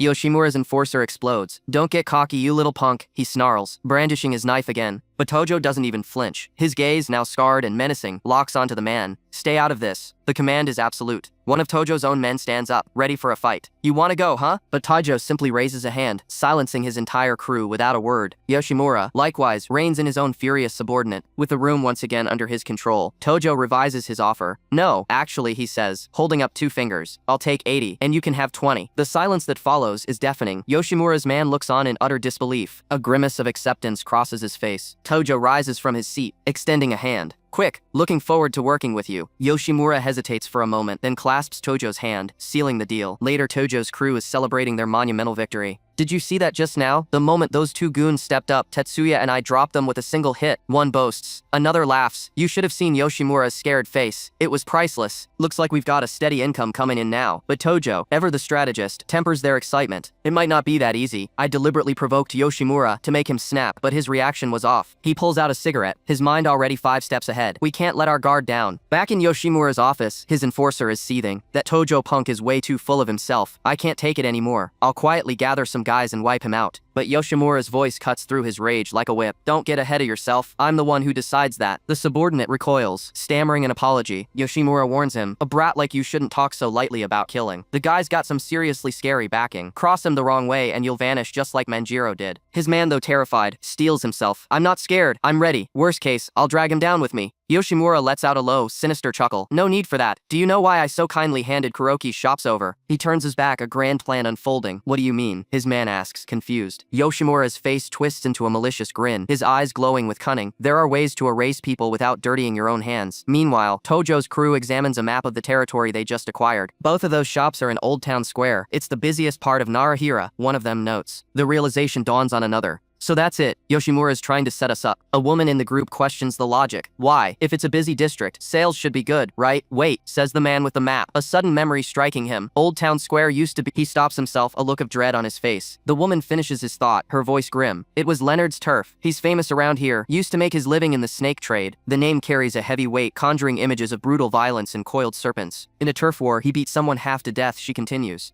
Got 8 years in prison, and only just got out this year. The image of a blood-soaked madman with a machete flashes through their minds. He's completely unhinged. He'll definitely come back to take his territory. Tojo stands over the map, listening to the dire warnings. A wry smirk touches his lips.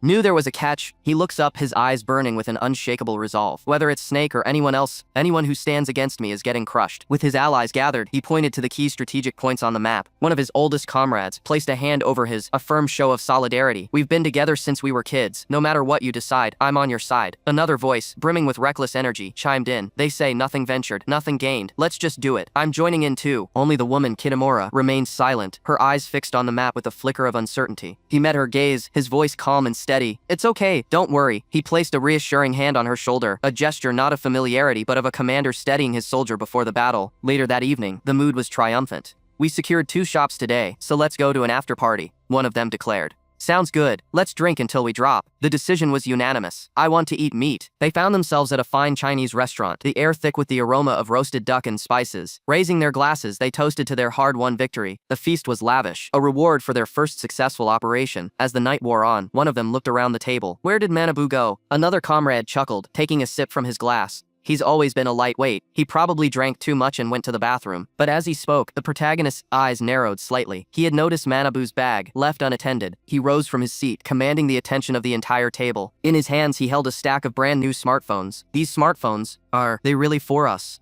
One of them asked, his voice a mixture of shock and disbelief. One for each of you, the protagonist confirmed, his tone leaving no room for argument. The latest model, a tool far beyond what any of them could afford. The most boisterous of the group was ecstatic. Games run so smoothly on this. I've finally caught up with the times. He was immediately lost in a mobile game, mesmerized by the screen. Kinemura held her own device, a thoughtful expression on her face. A different color, you went out of your way to pick it for me. But these were expensive, right? The protagonist lifted his glass, his gaze sweeping over his newly equipped team. This is only natural. We're comrades who've put our lives on the line together. Don't you think we can stay more connected and deepen our trust using these phones? His words resonated, transforming a simple gift into a symbol of their new bond, their new purpose. He raised his glass higher. Once we've completely taken over the game center, I'll give everyone their share. I will definitely lead you all to accomplish something big. Inspired, they all raised their glasses, clinking them together in a unified toast. Meanwhile, Manabu stumbled down the restaurant's pristine hallway. A figure in a dark hood brushed past him, moving quickly. Hey, watch where you're going, Manabu grumbled, turning to glare at the stranger's back. The hooded man didn't even slow down, disappearing around the corner. Back at the table, the mood was lighthearted. Kitamura's new phone rang, and she answered it with a curious hello. One of her comrades on the other side of the table grinned, holding his own phone to his ear. I see. He then lowered it, laughing. Honestly, why are you calling me when I'm standing right in front of you? Kitamura looked up, a small smile playing on her lips. The others chuckled. That's true. Since I finally got a new smartphone, I just wanted to try it out. Just as the laughter subsided, Manabu burst back into the room, his face pale with panic. Huh? My sma? Hey, my phone. He frantically patted his pockets, his expression growing more desperate by the second. A dark realization dawned on him. That guy I bumped into at the bathroom. Damn it, he's got some nerve stealing my phone. As chaos erupted, the protagonist calmly stood up.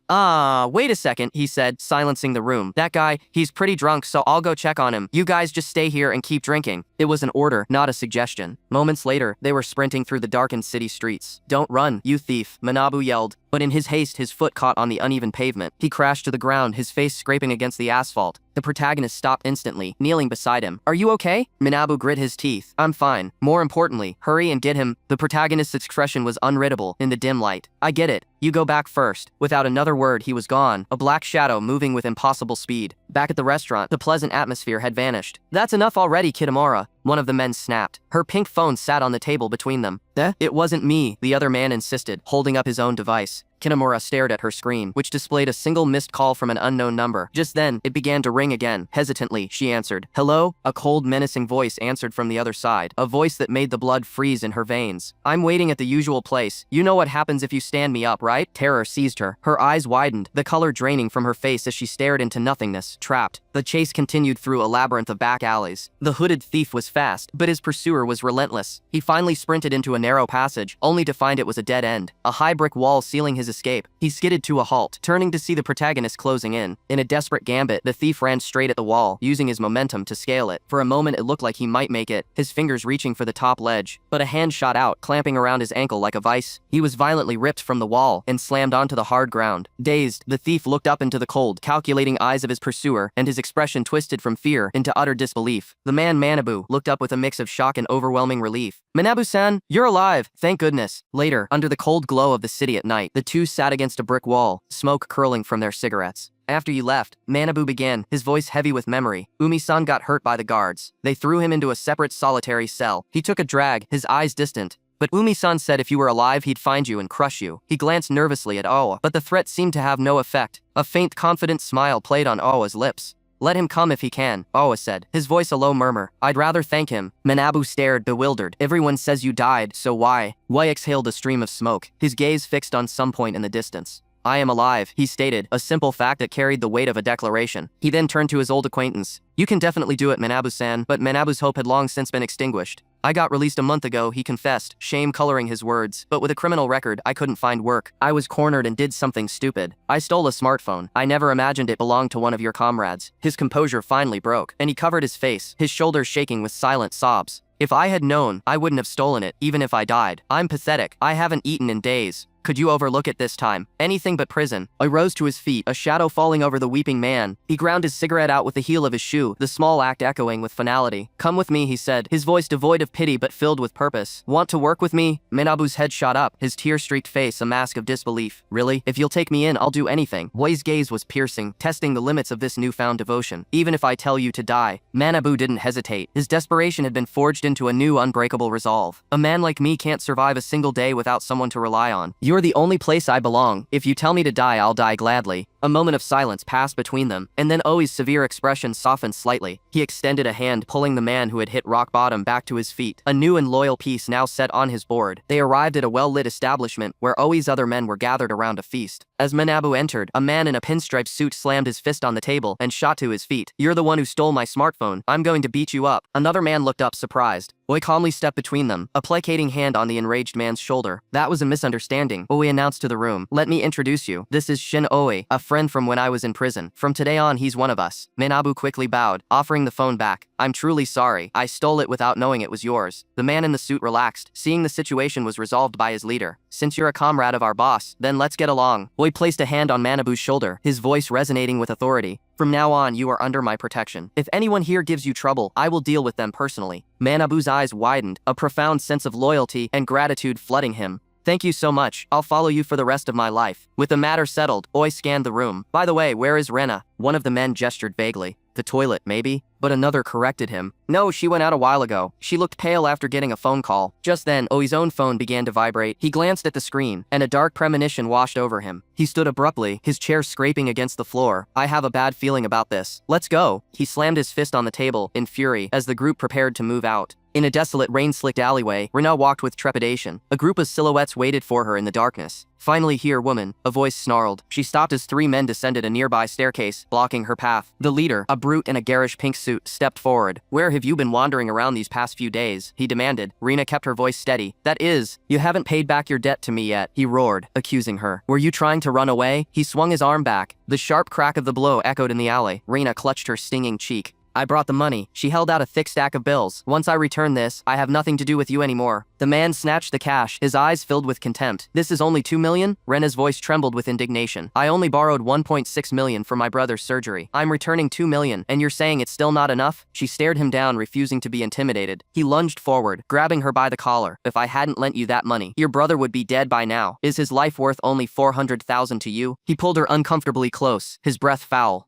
"Then how much do you want?" she asked through gritted teeth. A cruel sneer spread across his face. 6 million. The 2 million you have is just consolation money for cheating on me. Rena's fear was replaced by fury. "Cheating? Who do you think you are? You were nothing more than a business arrangement." Her defiance was a lit fuse. "That's rich coming from someone like you," he bellowed. "You're nothing but a tool for me to make money." He punctuated his words with a vicious kick to her stomach. As she crumpled, he stood over her. "Talking back to me when you're just a tool." She gasped for air on the cold, wet pavement. He grabbed her by the jaw, forcing her to look at him. "I don't care how you earn it, but don't forget you owe me." He drew back his fist, ready to strike her again, but his arm stopped dead, caught in an iron grip. His eyes widened in shock as he followed the arm to its owner. A figure had appeared from the shadows, his eyes burning with a cold, terrifying light. "Stop it," Shinoi commanded. His hand tightened around the man's wrist, the veins on his forearm standing out like steel cables, a stark tattoo visible in the dim light. The man in the garish suit recoiled, his face a mask of disbelief and rage. "Who are you? What do you want?" he snarled, but Tojo's gaze was fixed on the mark on Amano's cheek. His voice was dangerously calm. "Why did you lay a hand on her?" Before the man could process the question, Tojo's fist blurred forward, connecting with a sharp crack against his jaw. Staggering back, the man, Hiroto, spat a curse. "It's my business, what I do with my woman." From behind Tojo, Amano's voice rang out, filled with fury. "He's not my boyfriend or anything." Hiroto sneered, a cruel light in his eyes. "You guys are Amano's customers, right?" He gestured dismissively. "One by one? Or are you doing it together? I'll give you a discount." The insult hung in the air for a fraction of a second, before Tojo moved. A brutal right hook sent a spray of blood from Hiroto's mouth. As the man stumbled, Tojo brought his heel down with crushing force on his ankle, the sound of splintering bone echoing in the alley. Hiroto crumpled to the ground, howling in agony. Tojo loomed over him, his expression devoid of emotion. "You piece of trash," he said, his voice a low threat.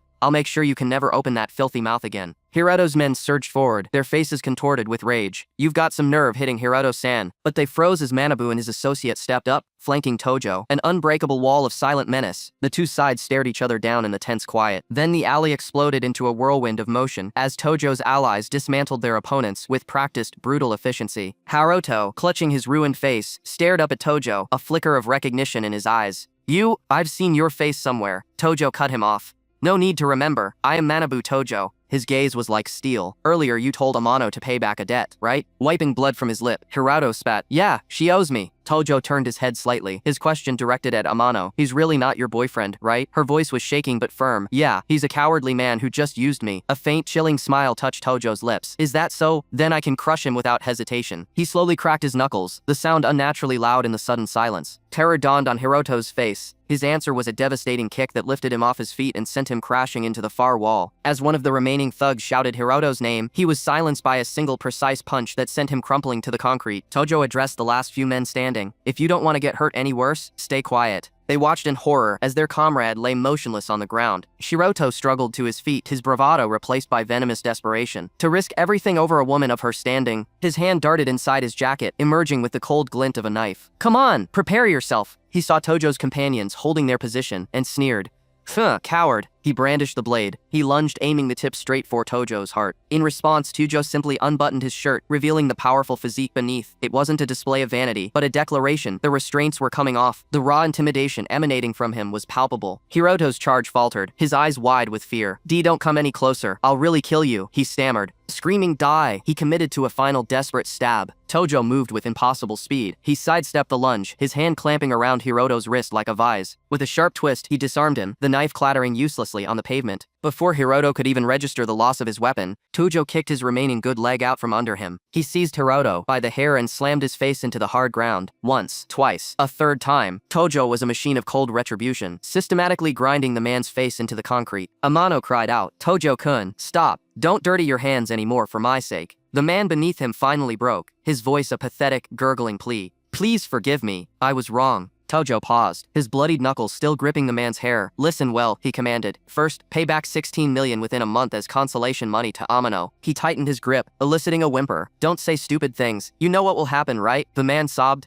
I'll pay. I'll definitely pay. Tojo wasn't finished. Also, get all your henchmen, get on your knees and apologize to Amano. The man hesitated. Tojo smashed his face into the pavement one last time, forcing the answer out. He was hauled to his feet, a broken, trembling wreck. Moments later, Hiroto and his entire crew were prostrate on the ground, bowing their heads in unison. We are truly sorry. We will definitely pay the 16 million. Amano, her voice now steady and cold, delivered the final verdict. Hurry up and disappear. Don't show your faces ever again. They remained kneeling, paralyzed by fear. Tojo's voice cut through the air like a razor. That was all it took. They scrambled away, defeated and humiliated. Tojo watched them go, spitting on the ground in disgust. Trash. The tension finally broke, and Amano rushed forward, wrapping her arms around him. Thank you for coming to save me, she sobbed into his chest. He gently held her, a protective arm around her shoulders. It's okay, so don't cry. I won't let anyone touch you again. He patted her back comfortingly. Minabu chimed in from the side. Give us a hug too, we came to save you too, you know. Tojo shot him a look. Leave her be. Let's head back first. His friend simply smiled, understanding. Amano looked up, her eyes filled with confusion. It's just like he said. I have a reputation. Why would you do this much for someone like me? Tojo's reply was simple, yet carried the weight of an unbreakable vow. Because we're friends, your problems are my problems. He held her gaze. We all drag around pasts we want to erase. But forget about that. Start over from today. She looked down, whispering, if it's known that you have a friend like me, it'll be a disgrace. Don't think about unnecessary things, he stated, his tone leaving no room for argument. Let's go home. Tomorrow is the arcade handover. Make sure you dress up properly. His confidence was a shield, deflecting all her doubts. He turned, ready to leave the filth of the alley behind. As Amano watched him, the tears in her eyes were no longer of sorrow, but of a fierce, renewed hope. The sun cast long shadows over the quiet residence as final preparations were made for the day's critical operation. Inside, a woman adjusted his tie, her expression laced with concern. You're not coming with us, she asked. He met her gaze with a calm reassurance. No, I'll pass. I don't want to be a burden to everyone. I'll wait at home. But his second-in-command immediately objected. What are you saying? Today's an important day. We're taking over the store. The protagonist gently explained his reasoning. Well, if Snake shows up at the store, it'll be troublesome. He held up a hand, a silent command for her to remain where it was safe. So let's have you wait at home after all. She smiled, a hint of admiration in her eyes. Everyone looks so sharp today. Her compliment, however, was lost on the men standing uncomfortably in their new attire. One of them grumbled under his breath. Do we really have to wear suits? Honestly, they're hard to move in. He tugged anxiously at the unfamiliar tightness of his collar. The protagonist turned, his voice cutting through the complaint with surgical precision. We're not going there to fight, he declared, raising a single finger to emphasize his point. This is strictly a business inspection. Try not to cause any trouble. Their vehicle soon arrived in a far more modern part of the city. As they stepped out, one of the men gasped. Wait, here? This place is super fancy. Before them stood a gleaming entertainment complex, its neon sign reading Dynasty Amusements. The protagonist's eyes narrowed, the man saking in the scene with a cold, analytical gaze. No, that's Snake's territory, the biggest arcade in this area. His men stiffened, the reality of the situation sinking in. He looked up at the towering building, a declaration of war in his voice. So, They're our competition from now on. A confident smirk touched his lips as he clapped a hand on his subordinate's shoulder.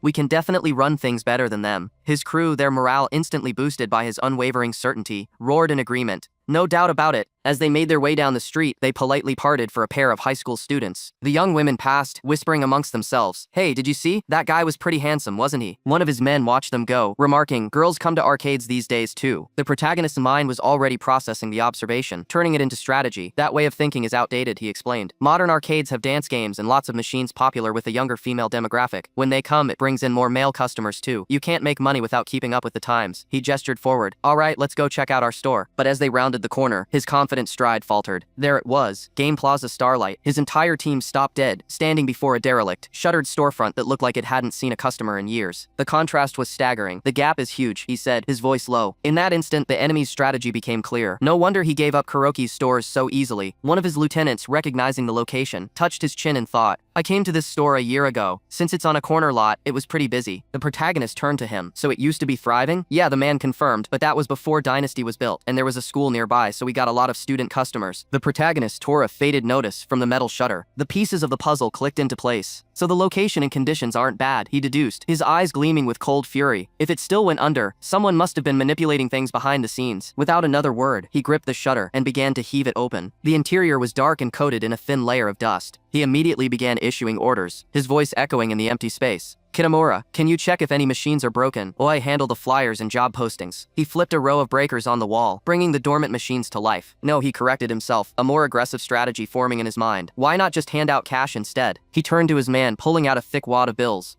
Got it, I'll head out. He pressed the money into his subordinate's hand. I'm counting on you. Moments later, Kitamura called out from across the room, testing an arcade cabinet. Machines are working fine. A grim smile formed on the protagonist's face. Great, then we start operations tomorrow. Just as they were preparing to leave, the roar of a motorcycle broke the silence. Two rough-looking men appeared in the doorway, blocking the exit. Hey, why are you opening the shutter without permission? One demanded. The protagonist faced them without a trace of fear. Just came to check out my own store. Is there a problem? The man scoffed. Your store? His partner stepped forward, jabbing a finger aggressively. Our boss already sealed this place. No operations allowed. The protagonist's expression remained dangerously calm. Why? Give me a reason. The thug's face contorted with rage. Stop yappin'. Snake's orders. Anyone who interferes with his business in Old Town Square gets killed. He leaned in, spitting the words. Got it, moron. In a flash, one of the protagonist's men seized the thug's wrist in a grip of steel. The rest of the crew stepped forward, their forced professionalism melting away to reveal the predators beneath. Kitamura's eyes burned with fury. Don't screw with us. But before a single blow could be thrown, the protagonist placed a restraining hand on his man's shoulder. He then addressed the two thugs, his voice devoid of all emotion, delivering an ultimatum. We're opening this store as planned. Go back and tell Snake, as long as he doesn't mess with me, I won't make the first move. But if he interferes, he'll face the consequences. The thugs were incredulous, then enraged. Who the hell do you think you are? You asking for a beatdown? The protagonist simply held their gaze, his silence more threatening than any shout. His men stood behind him, a wall of disciplined violence, waiting for a single command. Instead of giving the order to attack, he turned and walked calmly toward the shutter controls. The two thugs watched in disbelief as the heavy metal door began to descend, trapping them inside. You, what are you doing? You're closing the shutter. With his hands tucked casually in his pockets, the protagonist watched them being plunged into darkness, his final words echoing in the confined space. Dogs need to be trained in cages. One of his men, a giant of an individual, effortlessly hoists a body over his shoulder, the sheer power on display a silent warning to any who would defy their new order. Turning to another subordinate, Tojo begins laying out the next phase of his plan. I'll leave the shop cleanup to you. Call a contractor to replace the broken glass. His vision extends beyond mere repairs. Also, arrange for 2 cleaning staff members who can work long-term. And take down the shop sign and change it to a new one. His man nods, ready to execute. By the way, what will the new store name be? He asks. Tojo pauses, a glint of ambition in his eyes as he formulates the future of his enterprise, with the meaning of aiming for the very top. Let's go with Zenith Amusement. The name itself is a declaration of war on the established powers. His subordinate grins, energized by the vision. Sounds good, I'll arrange it right away. Later, Tojo and his men return to their modest apartment. Stepping inside, he immediately senses an absence. His eyes land on a piece of paper left on the small table. He picks it up and reads the neat script aloud. To Tojo-kun, I rented a room outside, so I'll be living there starting today. You can come visit anytime, Ren. His men are bewildered. What does this mean? Isn't she going to live with us anymore? Another more perceptive subordinate sighs. Well, living with 5 men in this rundown apartment was probably tough for a woman. I don't have a woman. Another chimes in, but I understand a woman's heart better than you. Rei-chan is obviously angry. Tojo looks up from the note, genuinely confused. Angry? Why? His man pours a drink, the memory still fresh. Only you would not realize, after you two talked about what went down that day. Tojo falls silent, his mind replaying that fateful conversation. He remembers walking with her down a dimly lit street. Ray had been wrestling with her emotions, her hands clenched tightly. Suddenly, she had rushed forward, embracing him from behind. "The thing I regret most right now is that I didn't cherish myself before meeting you," she confessed, her voice thick with sorrow. His response was logical, devoid of the sentiment she sought. "Then just start cherishing yourself from now on." He held her hands, his voice steady. "Did you know I've been watching you ever since college?" Her eyes widened. "Back then, you were pure, a little clumsy. The current me is the real me. I've even betrayed you before, so why do you treat me this well?" she asked, tears streaming down her face. He turned to face her, his gaze unwavering. "I said it earlier, but you are a friend. I'd risk my life any time for a friend." The word struck her like a physical blow. "Just a friend?" she whispered, wiping a tear away. "Yeah," he confirmed, oblivious to her pain. "No matter what happens, you are my most important friend." She forced a fragile smile. "I see. I understand." Back in the present, the memory fades. "Did I say something bad?" Tojo asks, the pieces still not connecting in his analytical mind. His subordinate looks at him, exasperated. "Then let me ask you frankly, you haven't realized that Ray-chan is in love with you?" The bluntness of the question hangs in the air. Tojo's face hardens, his gaze turning inward. "I know that much, but look at our current life. We don't know when we might die. We're living like dogs." He takes a drink, the bitterness of his reality on his tongue. "How can a guy like that make a woman happy? I can't take responsibility. Does that mean you don't dislike her either?" His man presses. Tojo grabs his arm, his voice low and firm. "I don't know. I don't have the luxury to think about that right now. I believe I have no right to fall in love for the rest of my life." His subordinate doesn't back down. "But listen, from her perspective, she thinks she was rejected because she has no charm. That's why she left." The words finally seem to land, striking a chord deep within Tojo. A flicker of understanding, perhaps even regret, crosses his features. That night, sleep offers no escape. Tucked under his covers, Tojo hears a faint sound. He lies still, listening. The soft weeping continues from across the room. His eyes snap open, a sudden shocking realization dawning on him. The next morning, the wheels of his operation are already turning. "Manabu-san, the tasks you asked for are all done," one of his lieutenants reports. Holding a stack of papers, Tojo, ever the strategist, issues his next command. "Good job. Hire 2 part-timers this afternoon and have them distribute flyers in the neighborhood." The subordinate raises his glass in a toast. "Leave it to me." Another update comes in. "Mission complete here too." Tetsuya is supervising. Tojo shifts his focus to the larger strategic picture.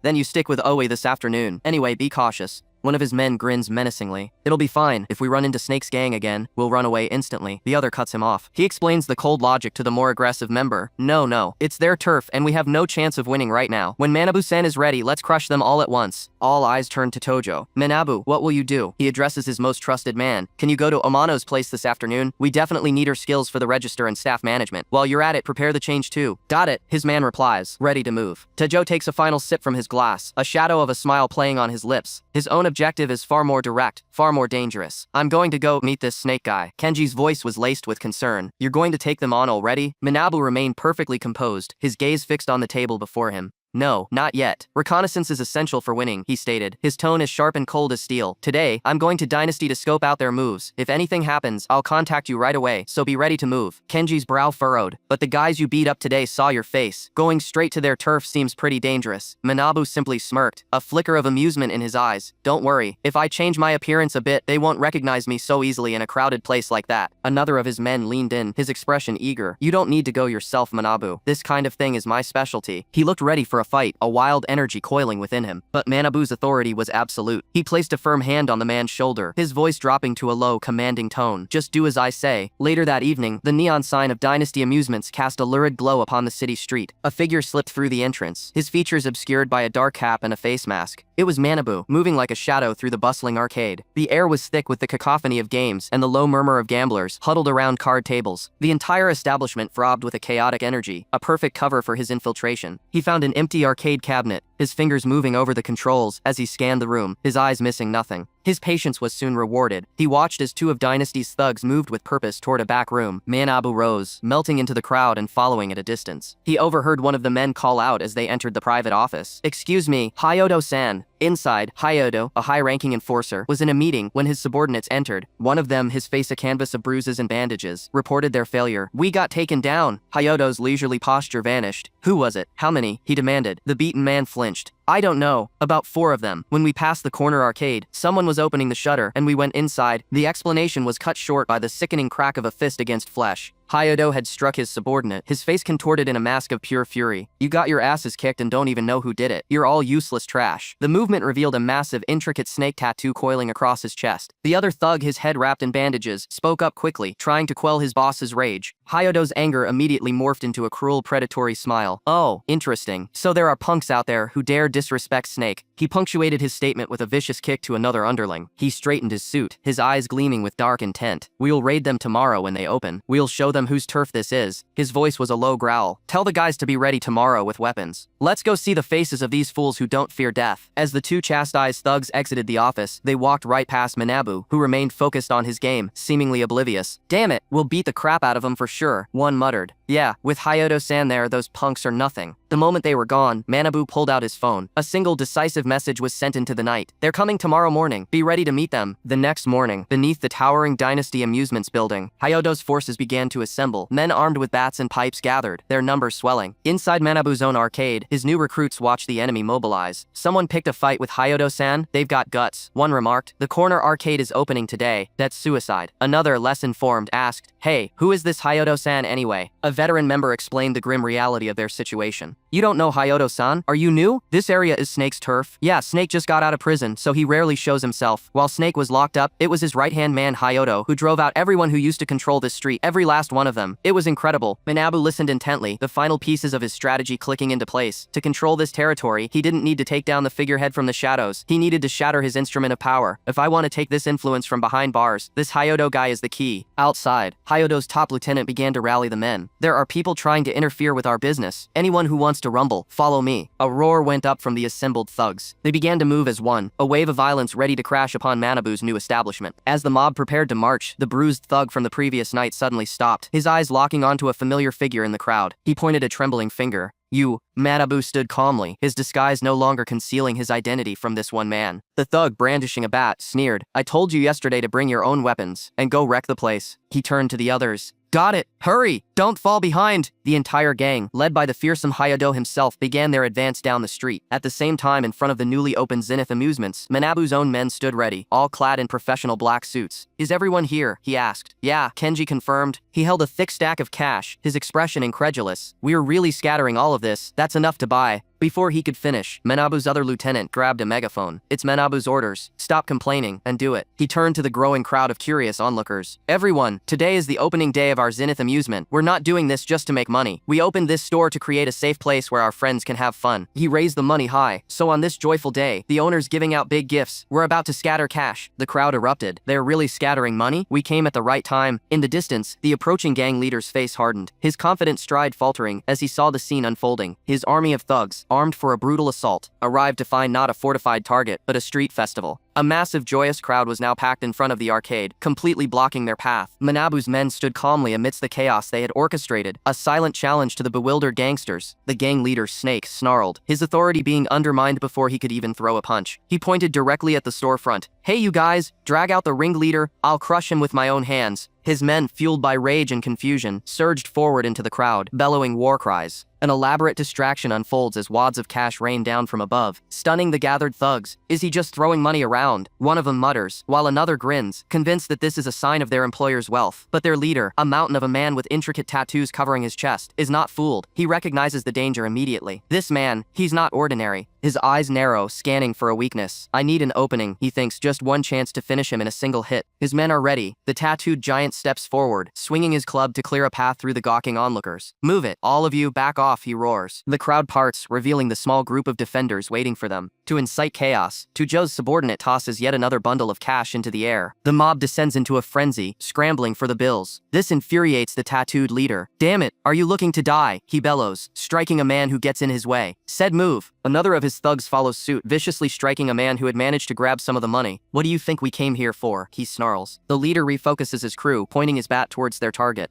Hurry up and smash the shop. He leads the charge, his men right behind him, their weapons raised. But as they surge forward, The man who created the distraction reveals his true gambit, a sinister grin spreading across his face. I prepared something special for today. He unfurls a long string of firecrackers and lights the fuse. The resulting series of explosions erupts at the feet of the charging gang, sowing panic and confusion among their ranks. Their leader, his face a mask of pure rage, screams above the din. Dirty tricks, none of you will make it home safely today. He grips his bat ready to crush them himself. Tojo's men rush forward to meet the attack. The battle is swift and brutal. The man who set off the firecrackers scoffs at the fallen thugs.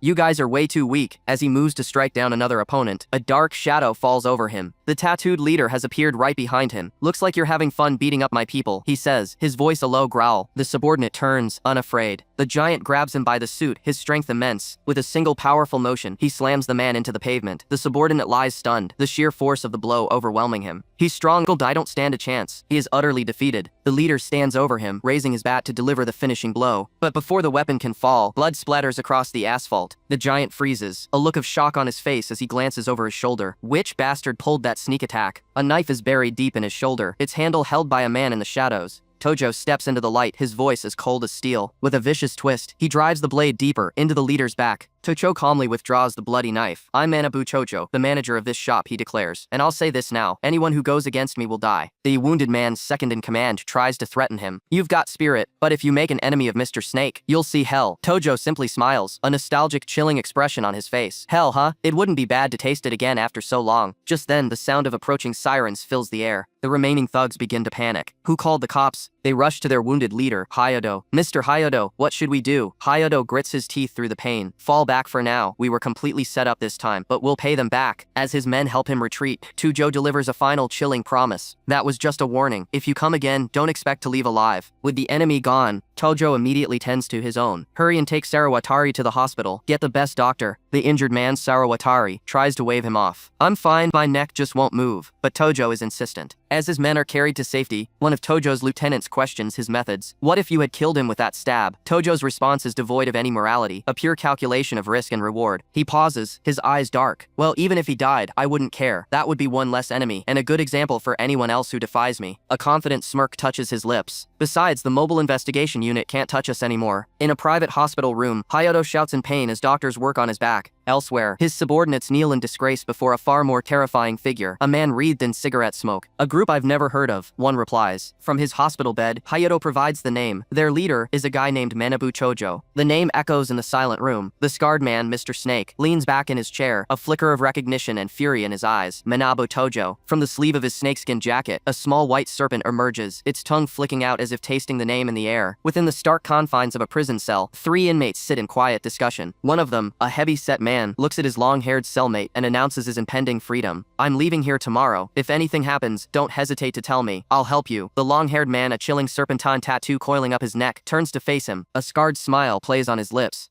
There's a man I want you to find. The large man's expression hardens, his eyes narrowing with grim intensity. What's his name? The tattooed man asks, his voice low and dangerous. A fire of pure hatred ignites in the large man's eyes as he spits out the name. Manabu Tojo. That bastard set me up. I'll definitely make him pay for this. His fist clenches, trembling with rage. The tattooed man's smile widens. Don't worry. Whoever he is, I'll drag him out and throw him into hell. Gratitude and a thirst for vengeance fill the large man's face as he claps his ally on the shoulder. I'm counting on you. Sometime later, the man known as Snake is lying on a massage table, his tattooed back being worked on. He winces in discomfort. Soon after, he stands fully dressed in a tailored snakeskin patterned suit, his resolve as sharp as a blade. Looks like I'll have to go there myself. The scene shifts to the front of an amusement center, where the flashing lights of a police car cut through the evening. A frantic employee is giving a statement to an officer. Some strangers suddenly barged in and started hitting everyone they saw. They just did whatever they wanted. He pleads with the authorities. Please catch them, no matter what. An officer with a clipboard addresses a man in a black shirt, clearly the one in charge. Are you the manager of this shop? Do you know the ones who attacked? The manager identifies the culprits without hesitation. They're from Dynasty Amusement, led by Hayato. They've been crushing all their business rivals around here. He adds in frustration. Damn, those guys don't care about the law at all. The officer pats him on the shoulder with feigned confidence. We'll investigate thoroughly and make them pay, so don't worry. The manager, still shaken, voices his fear. They might come back for revenge, so could you protect us? The officer puffs out his chest with a broad, disingenuous smile.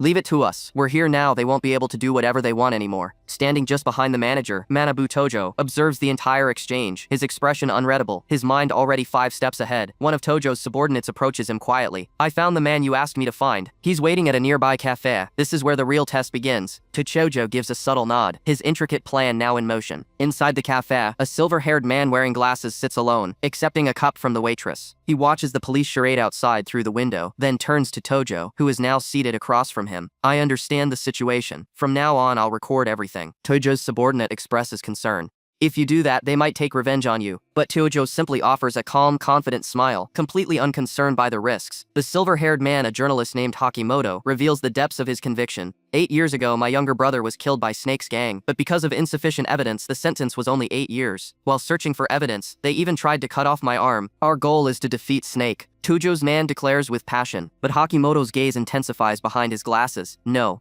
Snake is not my only target. That man can continue living freely while committing endless evil because powerful people behind him keep covering up his crimes. What I'm trying to confront is the massive evil force hiding behind him." An ominous vision of Snake appears, backed by a colossal shadowy figure representing the true power in the city. Tojo's man asks the inevitable question, "Aren't you afraid of dying?" Hakimoto looks down for a moment before placing his press credentials on the table. "Even if I die, I want to stay true to my principles." From outside, Tojo watches the meeting conclude. Another pawn moved precisely into position on his grand chessboard. Just then, a formidable group marches down the street. It is Snake, flanked by his most dangerous enforcers, their presence radiating menace. The shop manager sees them approaching, and his face drains of color. "They're here again. Are the police really going to protect us?" Beside Tojo, one of his own men clenches his fists, knuckles white with rage. "I'll avenge Aro Atari." But Tojo places a hand on his shoulder, his voice cold and absolute. "No, this time you absolutely must not fight back." His subordinate turns in disbelief. "What? You're saying we should just get beaten?" Tojo meets his gaze, his command unwavering. "Just do as I say." A chillingly calm expression settles on Tojo's face. The trap is about to be sprung. The corrupt police officers intercept the approaching gang, the lead officer greeting their leader with a servile smile. "Mr. Snake, what brings you here?" Snake stops, his scarred face twisting into a smirk. "Hakimoto, huh? Those guys stabbed my friend, so I came to make them pay. You don't have a problem with that, right?" The officer puts on a show for the onlookers. "You used a knife? You guys are way out of line." But then he leans in conspiratorially. "I just remembered an urgent matter at the station, so please handle this however you like." Tojo's man can't believe his ears. "Hey, weren't you supposed to protect us?" The officer sneers back at him. "Protect you? Be grateful you're not being arrested." And with that, the police turn their backs and walk away. Snake and his crew advance, unopposed. He stops directly in front of Tojo, pulling out a cigarette. "You're Manabu Tojo, right?" Tojo meets his gaze without a flicker of fear. "You know me?" And Snake flicks a lighter, the flame dancing in his dark eyes as he takes a drag. "No," he says, exhaling a plume of smoke, "but I promise to send you to hell. I'm the type who keeps my promises." A slow, deliberate smile spreads across Manabu Tojo's face, the smile of a predator who has just cornered his prey. "I see," he replies, his voice laced with ice. "Then I'll fight you." The man known only as Snake gives his thugs a chilling command, his voice echoing with malice. "Now smash it as much as you want." One of his lieutenants steps forward, sneering at Manabu's crew. "Try it if you can." But Manabu remains a pillar of calm amidst the rising tension. He gives his own men a quiet, firm order. "Ignore them. Let them do whatever they want." As commanded, his men stand down watching in simmering rage as Snake's thugs descend upon the arcade. They swing their bats with wild abandon, shattering glass and destroying the machines in a cacophony of destruction. The carnage is absolute. One of Manabu's men, unable to bear the sight, cries out, "Why can't we fight back?" His knuckles are white as he clenches his fist, every fiber of his being screaming for retaliation. Manabu turns to him, his gaze as cold and sharp as a shard of ice. "Are you satisfied with just destroying the shop? Don't forget that I'm the one who stabbed your friend." The words are a calculated barb, a reminder of the true stakes. Snake, overhearing the exchange, laughs. In a blur of motion, he lashes out with a vicious kick. Manabu takes the full force of the blow, sent flying backward as blood erupts from his mouth. His men cry out in shock and horror. "What are you doing to the boss?" Manabu lies crumpled on the ground, yet his will is unbroken. He glares not at his attacker, but at his own subordinate. "Stop," he roars through the pain. "I told you to let them do whatever they want." His man can only stare back, utterly bewildered by his leader's strategy. The beating continues, relentless and brutal, as Snake's men swarm the fallen Manabu. They strike him with bats, again and again. His second-in-command watches, his face a mask of controlled fury. He clenches his fist, the grim reality of their situation solidifying in his mind. Later, he explains the cold logic to his men. Snake can do whatever he wants in this old town because he has someone more powerful backing him. Unless we drag that person out, we can't defeat Snake. One of them asks the obvious question, "Then what do we do? Give up the shop and avoid him?" The second-in-command shakes his head, revealing the first piece of Manabu's intricate puzzle. "No, it's still impossible to take down the big boss behind him." He leans in, his voice low and intense. First, we have to find a way to make them abandon Snake. Meanwhile, from a safe distance, a hidden operation is underway. A man with a high-powered camera captures every moment of the assault, his partner urging him on. Good, make it even flashier. I'm recording everything. Back in the alley, the violence reaches its peak as a blood-soaked bat falls to the ground. Manabu lies still in a growing pool of his own blood. Snake looms over the unmoving body, a triumphant smirk on his face. What? I make the rules in this town, remember that. If you try to open this shop again, I'll kill you next time. Manabu's subordinate glares back with pure hatred. Divine punishment will come for you. Snake merely lights a cigarette, completely unbothered. Ha, he scoffs, exhaling smoke. The police, the prosecutors, and the courts are all on my side. Even if I kill you and feed you to snakes, no one will question me. With a final act of contempt, he spits on the ground next to Manabu's head. All right, boys, it's about time we leave, he bellows, and his gang begins to disperse. As they walk away, a faint, almost imperceptible smirk touches Manabu's lips. The sacrifice was complete. As Snake's crew vanishes, the cameraman is questioned by his associate. Did you record all of that? The man lowers the camera, a look of grim satisfaction on his face. Perfect. With this, Snake's gang should receive the punishment they deserve. The evidence, every damning word and action, is now secured.